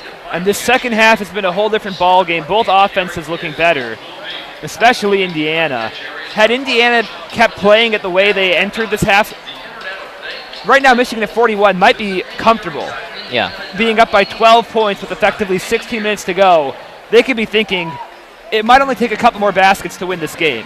Right now, if Indiana continues to keep up the way they've been playing, they should get to at least 50. So Michigan is not anywhere clear yet. They're gonna have to get to at least 55 or 60 to win this game. And it will require offense. It will require offense from more than just Ignas Brazdeikis. Xavier Simpson has been one of the most prolific offensive players in this game for the Wolverines. One of 3 Wolverines tied for second in points behind Brazdeikis with 18. Teskey, Simpson, Poole all with 6, and then not much beyond them. It'll be up to Matthews, though. Can he hit his free throws? 0 for 2 so far. He is well on his way to a double-double thanks to 9 rebounds already. If he can pick up 2 points from the charity stripe, he will be pretty close. He'll probably reach that goal tonight. Brazdeikis 18 on 7 of 10, and the rest of the team 23 on 8 of 24. Matthews at the line coming out of this timeout. Crowd waving those pool noodles and holding up signs. First one goes. That's a big free throw there. Matthews missed both when he had 2 opportunities in the first half. Michigan 42, Indiana 29, 15:52 to go in the game. Matthews bends the knees and delivers the second. That one goes through too. So clutch shots there from Matthews to put Michigan back up by 14. And Michigan is now 4 for 4 when shooting toward the student section. Yeah. Their efforts have not worked so far. Underneath, Finnessy flips it up, no, but Juwan Morgan comes in and tips it. He comes crashing in, and that's a dangerous play to make if you're a guy like Juwan Morgan. Already 2 fouls. The risk of the over the back, but a nice play. Keeps Indiana within 12. Matthews outside. Pull up 3. Bingo! And his confidence seems to be back. After hitting those 2 free throws, he is shooting much better. Now 2 for 4 from three-point land. Charles Matthews, 2 of 4 from beyond the arc. 46-31 Wolverines. 15:12 to go in the game. Finnessy inside. Romeo Langford working on Simpson. They're going to get Teskey on the foul. That's going to be his 3rd. This is where things get interesting. We saw a lot of Brandon Johns in that first half. He is new to being a depth player on this team. He was rarely ever used. Wait, it looks like they put it on Simpson instead, which Michigan is gladly going to take. That's a big break for the Wolverines. As Simpson was the one getting posted up, Teskey came over to help. On the replay, it looks like that's the right call. Langford's first free throw rattles home. Langford, a 72% free throw shooter. He missed 1 free throw in the first half. It was his only attempt. So he's now 1 of 2 on the game. Law of averages would expect him to make this second. And law of averages does not work there. Off the mark, and Jordan Poole pulls down the rebound. Michigan up 14. And now this is Michigan's first opportunity of the half to pull away. 14 with the ball. They can get their biggest lead. Other than the first possession of the half. Correct. Matthews with the rock. Pull-up jumper. Bingo. And makes his first 2-point field goal attempt. He had shot 4 times, all from beyond the arc. Gets a deep 2 right there. Matthews is an assassin here in this second half. Big shots for him. It's Michigan's wings that are carrying the team. Langford, step back three, way off the mark. Rebound, Brzdakis. If you're Michigan, you let him take that all day long. He's a 22% three-point shooter, and it's a step back. Poole, a good matchup on Mick Roberts. To Teskey, he had an opportunity to take that elbow jumper, decided not to. Back to Matthews. Michigan getting in some trouble with the shot clock. 15, Brzdakis outside on the arc to Simpson in the corner. They got 10 to shoot. He's being harassed. Kicks. Brzdakis open for three. Off the mark. Matthews goes flying in. Can't corral the rebound. Langford's got it instead. He goes careening down towards the net. Throws on the brakes. And now Simpson's going to draw a third foul. We might see Eli Brooks here coming up. We've got a bunch of really great players for both teams now in foul trouble. This will be one of these stories at the end of this game, as Michigan has maintained a very steady pace now, being up 50% of Indiana's points. They're up 33 to 22, up 36 to 24, now up 48 to 32. Always staying just outside of striking range for these Hoosiers. McRoberts inbounds it in. Brooks has come on in for Simpson. 48-32 Wolverines, 13:45 remaining in the game. Juwan Morgan trying to draw contact on Teskey, and he focused more on drawing contact than making the shot, and it was badly missed. Brzdakis, the rebound to Brooks. They just need to settle down and run the offense here. Without their main ball handler, Simpson, Brooks has got it outside. He struggled with turnovers, and he's been hesitant to take his shot, but he gets a great screen from Teskey, and a tremendous block from Juwan Morgan coming over to help. Only defender home, as it was a free rein to the hoop. Morgan, great defense from John Teskey. Morgan makes a great defensive play, and then he gets denied on the other end by the Michigan big man. Now they go underneath. Teskey lays it up. No. A lot of teams cannot buy a shot from 1 foot right here. Both teams struggling dearly. Al Durham underneath, flips it up. They're going to get a foul before the shot. That'll be 3 on Brzdakis. 12:55 remaining in this second half. That's Michigan's biggest obstacle, is these fouls. That, and they just can't make a shot inside. Twice there, Michigan was maybe 2 or 3 feet from the left side of the rim and could not connect. Matthews had to make a bit more of an athletic move than he's used to right there, but Brooks really needs to regain his confidence with the ball. Had he just pulled the trigger quicker, he would have made that shot before letting Morgan has about a half foot on him coming in for the block. Langford working on Matthews, puts up a bad shot, and it's off the mark. Matthews, the rebound. He's got a double-double now. They get it right back to him in transition. Matthews down the lane. Floater, no, but he manages to contest it. It's out of bounds off the Hoosiers. That's a great hustle play from Charles Matthews. Absolutely, and Langford needs to work on his shot selection. His previous 2 shots have resulted in empty possessions because he's either focused more on drawing the foul or just taking a desperation three-pointer. If he settles in, that'll help Indiana a lot. They free Poole on an easy screen off the heel. That was a great look for the Wolverines. And Poole with the steal. He reads the pass from Juwan Morgan from a mile away, and Michigan gets a third try on this end of the court. They're just outworking the Hoosiers right now. Absolutely. Poole caught his teammates off guard there. None of them were ready for him to steal that ball. They just had to wait to see if anyone could get open for him. Poole had to settle everything down. 15 on the shot clock, now 10. Matthews underneath. Teskey, Brooks, corner 3. Off the mark, no. Teskey, the putback. The big man, 7'1" center, tips it back in, and Michigan leads by 18 with 12 minutes to go. Archie Miller not taking his timeout yet. This is when it's danger time. Inside Juwan Morgan, working on Teskey. Morgan scoop and score. He's a talented post player. Teskey has come along so much as an offensive player this year, but it really hasn't showed so far tonight. Right there is one of those moves so that he's really developed in the past year and has replaced Mo Wagner offensively in this team. Matthews almost had that one stolen. Now it's loose on the floor. He gets it back, and because Indiana had the ball, it's not an over and back. Brooks tried to draw a foul. Teskey to Poole. 5 on the shot clock, and it's going to be a foul on Indiana, I think, or no, an offensive foul? Looks like offensive foul. Yep. A bit of confusion right there. The referee's whistles are quite harder to hear with this crowd and from how far we are from the court.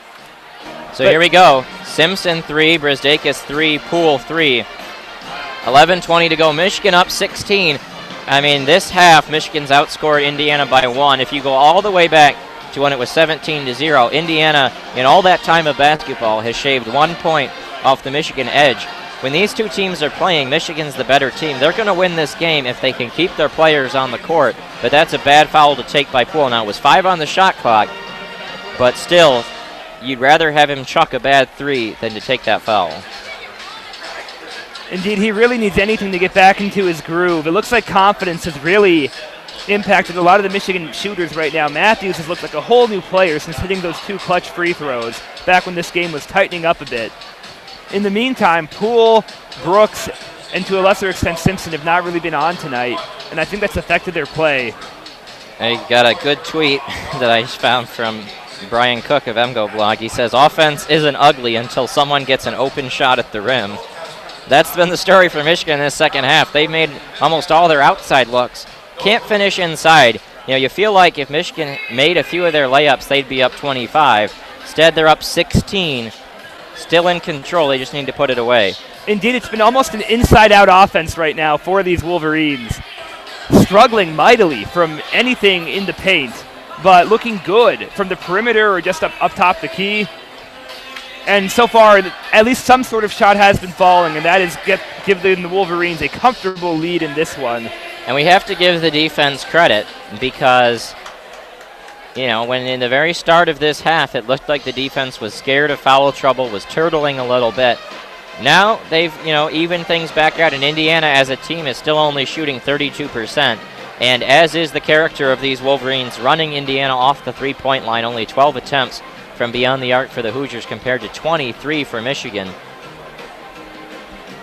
And I will say if there's one redeeming thing that John Beilein can take away from this foul trouble situation is that the 2 most important defenders in this game for the Wolverines only have 2. Teskey, because he's guarding Juwan Morgan, and Matthews guarding Romeo Langford. Those are the 2 most indispensable defenders tonight for Michigan, not Simpson, which it normally is, and they only have 2. So if they can stay clean, Michigan's okay.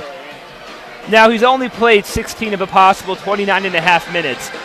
But to Charles Matthews' credit, he has held Romeo Langford to 3 points, and that is absurd. Langford, yeah, the foul trouble is certainly a factor. Of course, but in 16 minutes, almost any player in the country would have given up more than 3 points. Langford is almost universally considered to be a lottery pick in this upcoming NBA draft. I mean, Matthews, his really poor offensive performance earlier in this game has detracted me from what people would evaluate his performance so far today. But with 10 points, 11 rebounds, and only 3 points conceded to Romeo Langford, he has been instrumental to Michigan's 16-point lead right now. And if we go back to that first meeting in Ann Arbor, Indiana had 25 from Juwan Morgan and 17 from Langford. Morgan's got 15 today, so that, you know, a little behind his pace, but fairly similar. Langford, however, had 17 in that one, only 3 here tonight. He's only had 5 shot attempts. Langford gives it to Morgan, right back to Langford. Michigan makes sure to switch Matthews back onto him. Langford's floater, very bad, tipped out of bounds off the Hoosiers to Michigan. Something about this court makes a lot of these rebounds look like they're playing pinball out there. A bunch of arms whacking at the ball. That one flies into the stands. We've seen that a couple times tonight, just very sloppy rebounding on both sides.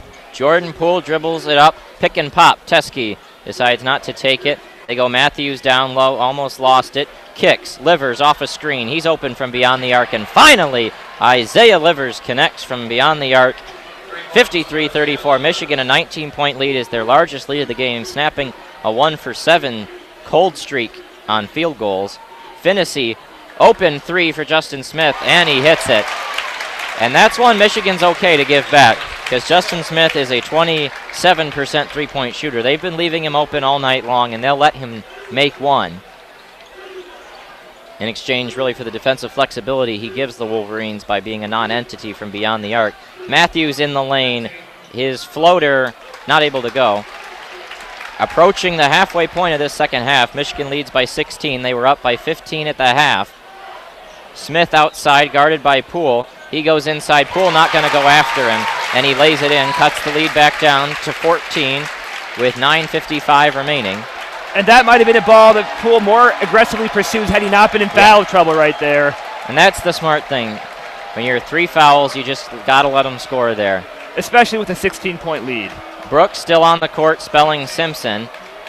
He's going to kick it out to Matthews. They're going to try to get it inside to Teskey, but now Matthews has got to do it himself. He's got Teskey open for three. The big man swishes it. Big sleep connects on that one, and Michigan back up 17. Michigan finally hitting some threes in this second half after they had missed 11 in a row late in that first half. And that marks 4 consecutive games with a made three-pointer from John Teskey. Smith inside, kicks it out, McRoberts. They got an open Finnessy. Off the mark, goes into the corner. Langford swats at it, out of bounds off him. Michigan will take over, leading by 17, 9:04 to go in the game. This half has continued to document John Teskey's evolution as an offensive player. He had made 5 career three-point field goals, not just on the season, but in his whole career. Going into this 4-game run he's had, he's now made 6 over the past 4 games, more than doubling his career totals.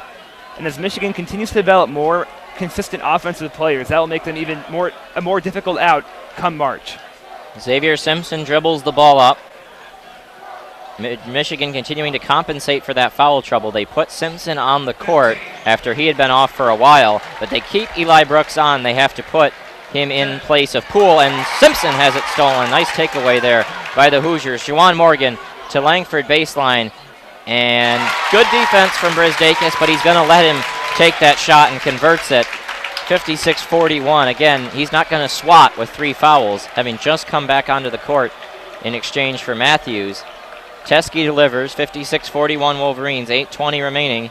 Brooks, Teskey, back to Brooks, and he goes behind the back, step back jumper, bingo! And Brooks finally able to connect from the floor. That will be huge for his confidence. Gets on the score sheet for the first time today. Langford to Justin Smith. Finnessy guarded by Simpson. Langford switches on to Simpson. He's going to try to drive it. Simpson's scared of taking that other foul. Langford in the lane. No, missed it. Got his own rebound, and he missed his rebound. 2 chances at the rack there for Romeo Langford. Missed them both. Brisdakis the rebound. 7:40 remaining in the game. Michigan 58, Indiana 41. Wolverines have made 4 of their last 5 from the field after going 1 of 7. Teskey delivers. Michigan taking a lot of time off the shot clock on every position. Brisdakis inside, lost the ball underneath, loose on the floor. Teskey's got it, but his body was out of bounds as he was touching the basketball. It'll go to Indiana. A turnover by the Wolverines. Their 9th. Higher turnover game than normal for Michigan, but they lead by 17 with 7 minutes to go. And one of the only disadvantages in basketball of his 7-1 frame, if Xavier Simpson dives for that ball, he is comfortably still inside. But John Teskey's head lands on the baseline. As he's got he corralled that ball with maybe 3 feet between the ball and the baseline, but he lands comfortably outside. And that'll happen when you're 7 feet 1 inches tall.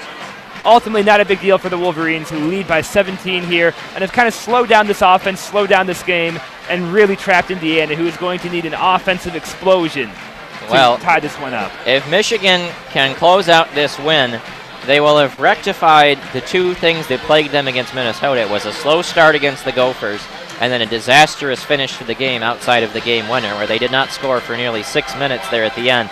We're approaching that same range. If Michigan doesn't score the rest of the game, they might be in trouble. They just have to continue to score with consistency, which overall they've been pretty good at. And obviously continuing to keep their defense as stout as it's been tonight. It'll go down as another great defensive performance for these Wolverines. They're on pace to hit 70, not a bad offensive night for them either. And it'll be a real good statement win after playing their 2 worst games of the season. Currently number 5 in the polls. There's not much room to go up right now, but they're not going to slide with a win like this. And then it's a good recovery from a Minnesota game that was much closer than they should have let it be.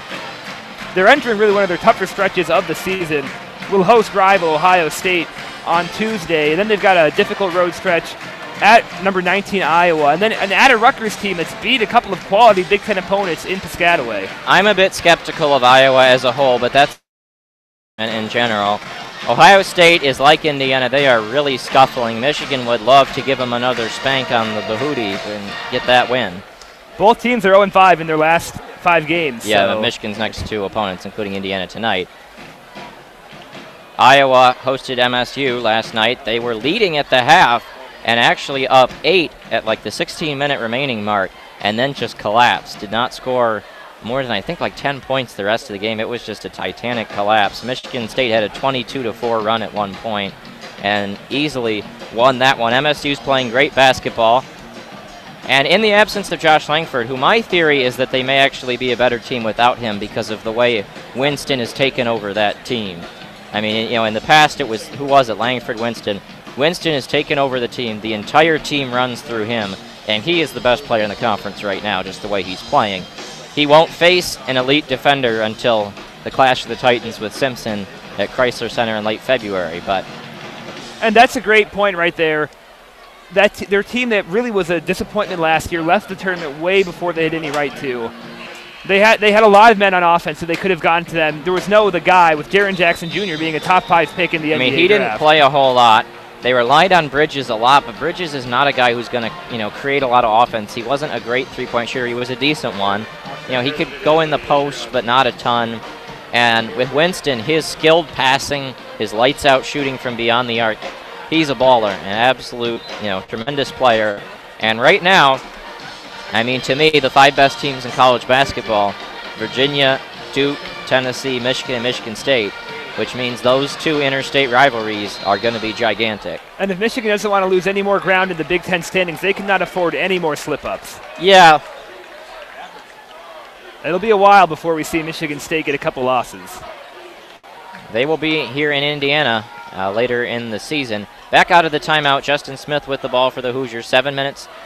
Al Durham drives baseline, blocked by Teskey. Morgan has to get it back underneath, and then Romeo Langford lost it. They flip it up. Simpson the other way. He's going to drive in, scoop it, and he's going to draw the foul. 2 shots coming for Simpson. Simpson, who has been absent largely so far today on offense, 3 for 6, just not getting a great volume of shots. He's actually made every single 2-point field goal attempt so far today and is 0 for 3 from beyond the arc. We'll see how he does from the charity stripe, but limited to only 6 points up till now. Simpson's first goes down. Michigan up 18, 59-41. And this will get them to 60, which I think if you told Michigan in starting the half they'll get to 60, I think they'd feel quite comfortable they would get the win. Well, they've maintained that defensive intensity, which is what they had to do. And he makes the second one. So this half, we've seen Teskey go to the line, we've seen Matthews go to the line, we've seen Simpson go to the line, and they've all made big free throws. Michigan up 19, 6:50 to go. Langford with the ball. Now he's switched on to Brisdakis. That's a matchup that could benefit Langford, and he got a step on Brisdakis, but gave it right back. Fitzner inside. Morgan posting up Teskey. In some trouble, flips it around off the mark. Rebound, Jordan Poole in the corner. Great defense there from John Teskey. He was out of position for a second. He just uses his length to make sure no shot is even thought about being put up. And has really become an all-around just great basketball player on any part of the court. Teskey to Iggy. Matthews, 15 on the shot clock. Poole going to dribble to his right, trying to get it to Teskey inside. He goes behind the back, and now he's going to have to force a shot off the mark. Indiana the rebound, as there was only 3 on the shot clock. Now up to Al Durham, off the mark. Tipped up in the air. They're going to get an over the back on Evan Fitzner. That'll be Indiana's 6th foul of the half, so approaching the bonus there. Brisdakis was in position, and here's the story for Indiana. 0 for their last 5 from the field. 1 of their last 7. Haven't scored in nearly 3 minutes. That's not how you end a 15-point halftime deficit. And right now we're starting to see a lot of fans get up and start to head to the exits. That might have been the straw that broke their back. 5:50 remaining. 60-41 Michigan, their largest lead of the game. Teskey over to Simpson. He's in the lane. Pass to Teskey underneath. Great block there from Juwan Morgan, I believe. Or no, that might have, yeah, it was Juwan Morgan. Yep, tough to tell his number there. Langford switched on to Brisdakis. His followed away 3 off the mark. That's just a bad shot, and Brisdakis way up the court. Easy lay-in. A tremendous full court pass there. It looked like it was by Simpson, and then it was indeed. Great vision right there. Simpson playing quarterback for a second. Sees Brosdakis wide open after Brosdakis makes a brief call for it and completes maybe a 20-yard pass downfield. Brosdakis wisely hesitates for a second, gets back on the board. He was Michigan's only option on offense for a long time to start this first half. Went from 12 to 18 very quickly and then went cold for about 10 minutes. Less so that he was shooting poorly and more just his teammates were picking up the slack, scoring points so he didn't have to. Archie Miller has taken a timeout, by the way. That's the break in the action with 5:15 remaining, and now the floodgates have emptied and the Indiana fans all pouring to the exits. As Michigan finally gets to its largest lead of the game, up 21 right now, and they have stifled this Indiana comeback. It'll take a miracle for Indiana to get it back in this one. This student section, which stacks maybe, I don't know, 7,000 kids, is being cut in half right now as everyone is headed toward the exits. The fans behind the hoop are still there. They're the diehards, but this section right to our left is bleeding people right now. Out of the timeout, Langford with the ball. Pass to Morgan. Fitzner back to Langford, trying to free a shooter, but Michigan just doesn't allow a lot of three-point attempts. Fitzner takes one, not a good one. Finnessy outside. Michigan going to force him to go to the rack. Throws that one up. Morgan grabs the rebound. He tries to go up, and they're going to call a foul either on Brosdakis or Teske. Either way, it's going to be... It is Brosdakis. That'll be his fourth. So he'll probably sit the rest of the game. There's not a whole lot of reason to keep him out there with 4 fouls when you're up 21. And especially with the way that Michigan has been scoring as a team ever since about the 12-minute mark. They've had much greater success with players just beyond Brosdakis, where for a large stretch of this game, he was their only option. Juwan Morgan makes his first, trim it back to a 20-point game. In comes Livers, out goes Brosdakis. That is the end of his night. It was a magnificent performance. 20 points, 7 rebounds, 8 of 12 from the field, 3 of 5 from 3, and 1 of 1 at the line. Playing 27 minutes. Morgan's second, way off the mark. Teske, the rebound as he was being chased by Fitzner. Livers has to give it to Poole as they dribble it past half court. Under 5 minutes to go. Michigan 62, Indiana 42. Simpson to Poole. Gets a little screen. Kicks. Matthews outside from 3. Should have taken the shot. His defender fell down. It's McRoberts. Matthews from 3. That's not the shot you wanted him to take. No, he had a good look. Ends up hesitating for 10 seconds before taking a much worse look. Here's Fitzner's three-point attempt. That's a really bad one, but a good offensive rebound from Romeo Langford. Lays it in. Lead back to 18, 62-44. Under 4 minutes now. Simpson, the game manager for the Wolverines, 3 fouls, had to sit out more in this game than he normally does, but still has logged 30 minutes so far. And he goes through the screen by Teske, dribbles into the paint. Now he's open from 3, decides to work on Juwan Morgan. The Simpson hook gets rejected by Juwan Morgan. 3 on the shot clock. Michigan will have a chance to draw up a play out of the under 4 timeout. They lead 62-44. Wolverines trying to put the finishing touches on a victory here in Bloomington. And Xavier Simpson's skyhook has earned a lot of fame lately because of how effective it is from a player listed at 6 foot, maybe not even that tall. Juwan Morgan, though, has about 8 inches on him and is able to just use his length to swat that one away. And that'll happen sometimes when you're a point guard whose best shot is the skyhook. Nonetheless, a very impressive tool from Xavier Simpson. Right there, gets swatted. Still, Michigan nursing an 18-point lead with under 4 minutes to go as we're here in the under 4 timeout. Here's an interesting point. Indiana was put in the bonus with 11 minutes to go in this half. And as a whole in this half, Michigan's only taken 7 fouls. They got in a lot of foul trouble early in the half, and then once it was going to matter, they stopped fouling. I mean, there was a 6-minute stretch there where Michigan did not foul at all. That's how you close out a game. Really, these past 10 minutes of basketball have been exactly what you want to see from the Wolverines going forward. They had scoring all around the court. Jordan Poole was basically the only player who couldn't score in the second half. Defense has been excellent everywhere. They've avoided fouls, kept guys out of foul trouble. All around great performance here from the Wolverines. Maybe took 15 minutes off and let Indiana kind of creep back into this one. We're being told that on the FS1 broadcast, it was shown that Xavier Simpson's favorite band is the Backstreet Boys. Interesting development right there. I don't know if they're big in Lima, Ohio, where Simpson is from. I believe also earlier there was some discussion in our WCBN chats that Charles Matthews, I believe it was his first date location. I don't know if that meant first date he ever went on or his ideal first date. I think the latter is the Cheesecake Factory. Wow. So a couple of fun facts there for the team. And I think one thing we should point out when we look at this game as a whole is that Michigan has been excellent at denying Indiana any life. Every time Indiana tried to come back into this game, every opportunity to get the crowd back in, whether it was at the start of the game or at any point, early second half, for example, Michigan has turned them away with clutch shots, but most of all, just consistently excellent defense. Very unlike the Wisconsin game, where just time and time again, Michigan had a couple of times to maybe step on the neck while they were down, put this game away. Instead, they weren't able to do it. Let Wisconsin creep back in, and then ultimately take the lead and make it look kind of like a blowout. Michigan did not let that happen this game.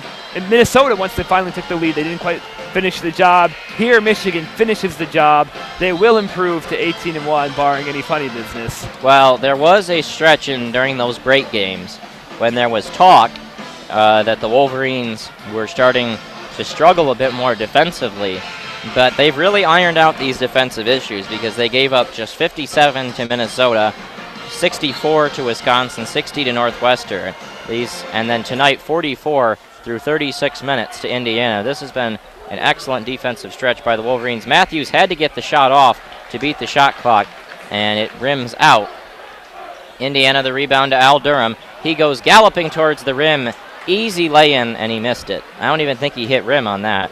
No, if that was at the buzzer, I don't think it would have reset the shot clock. Yeah, that was an ugly-looking layup. And Teskey just let him run right by him. Teskey has been playing in foul trouble, isn't wanting to take that foul. Simpson right now taking it very slowly. Michigan is content to play the end of this one. Simpson to the rack. Easy money. Lays it in. And there's that famous Simpson skyhook. Makes it a 20-point game again. Yeah, it was almost like a half layup, half hook there from Xavier. Juwan Morgan with the rock to Romeo Langford. Dribbles into the lane. Tries to throw it down. No. Xavier Simpson grabs the rebound under 3 minutes remaining as Michigan counting down their 19th win of the season. And they'll be playing for number 20 at home against Columbus on Tuesday. As always, WCBM will have coverage for all Michigan basketball home games. Simpson goes around Langford, just burns him to the hole. His lay-in is good. Simpson has not done a lot offensively in this game, but these last two possessions, he has toasted a tired and beaten down Indiana squad with his speed. First step quickness past the defender. They try to go into Juwan Morgan, and the pass didn't even hit his hands. Michigan takes it away underneath the basket. They lead by 22 in a game that Ken Palm projected them to win by just 3. And once again, there's that having 150% of Indiana's point total pattern right there. It's happened like 5 times in this half. Really been a great resume builder. Right now, nationally, their stock might have dropped a bit. It's going way back up after this one. Simpson manages to get it to Matthews on the wing. His three-pointer did not hit rim, and Indiana takes it back, 66-44. Al Durham goes galloping in the lane, kicks it out. Justin Smith, open three. That one pops in and pops out. Great offensive rebound there from Langford. He'll draw a foul, but Indiana now has missed one of their last 13, has made one of their last 13, missed 12 of their last 13 from the field. Haven't scored in nearly 2.5 minutes as Langford goes to the line. Should bury at least one of these, get some points on the board. Yep.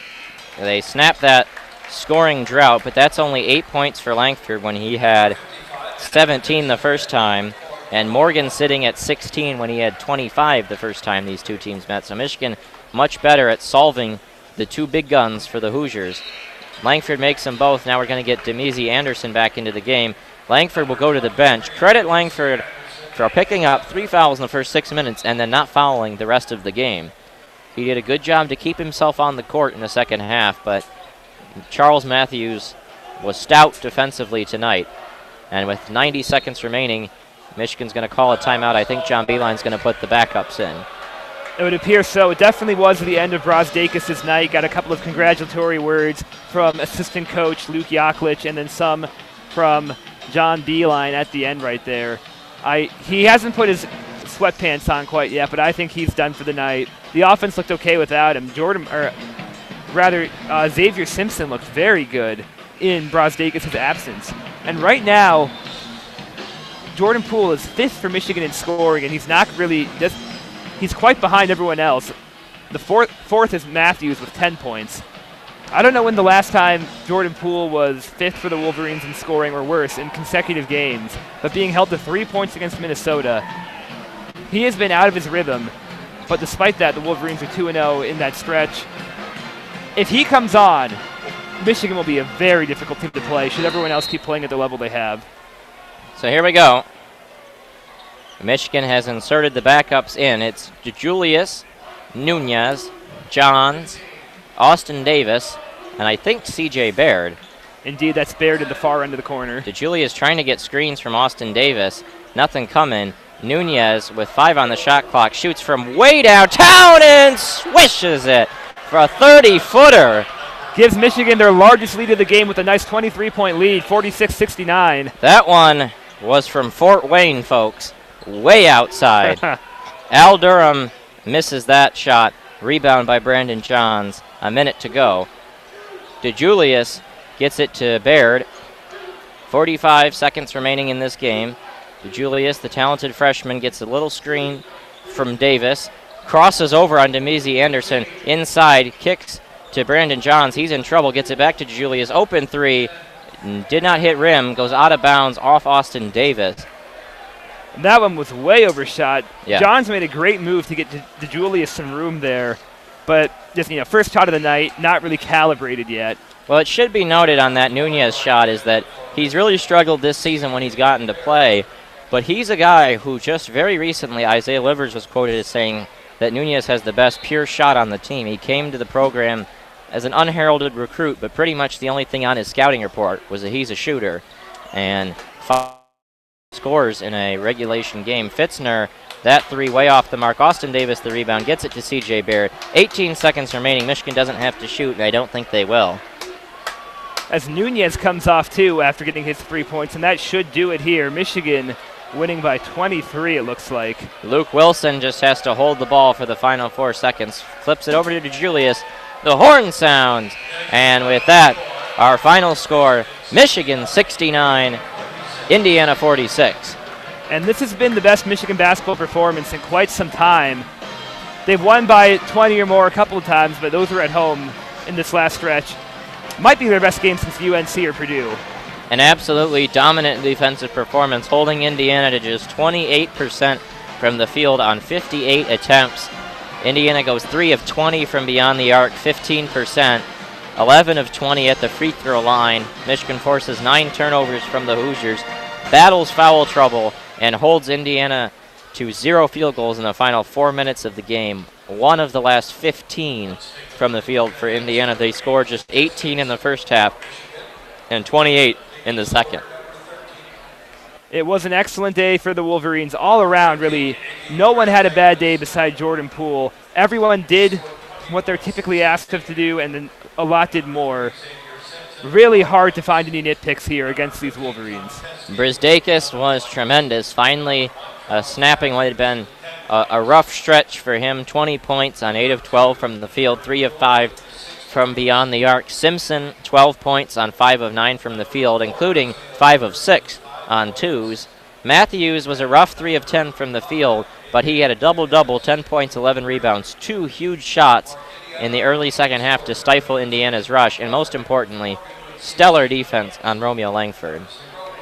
Absolutely phenomenal defensive performance. I don't know how many teams limit Indiana to under 50 here in Assembly Hall, but it was a phenomenal atmosphere to play a college basketball game and a phenomenal performance from Michigan.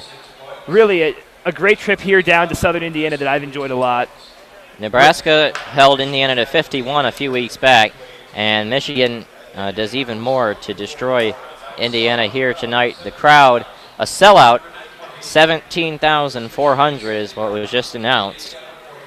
A tremendous showing from the Hoosier fans. That's about a quarter of Bloomington's population.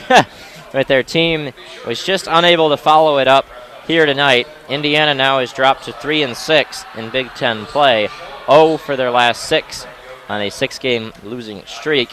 Michigan advances to 19-1 on the season, keeping pace with Michigan State, just a tiny bit behind in the Big Ten regular season standings chase.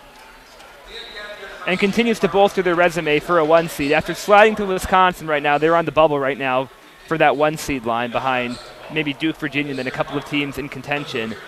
This will definitely help their resume. They're going to go up in all the analytics. They're going to go up in everyone's eye test. Brazdeikis right now we can see on the court receiving the post-game interview. That's a no-brainer.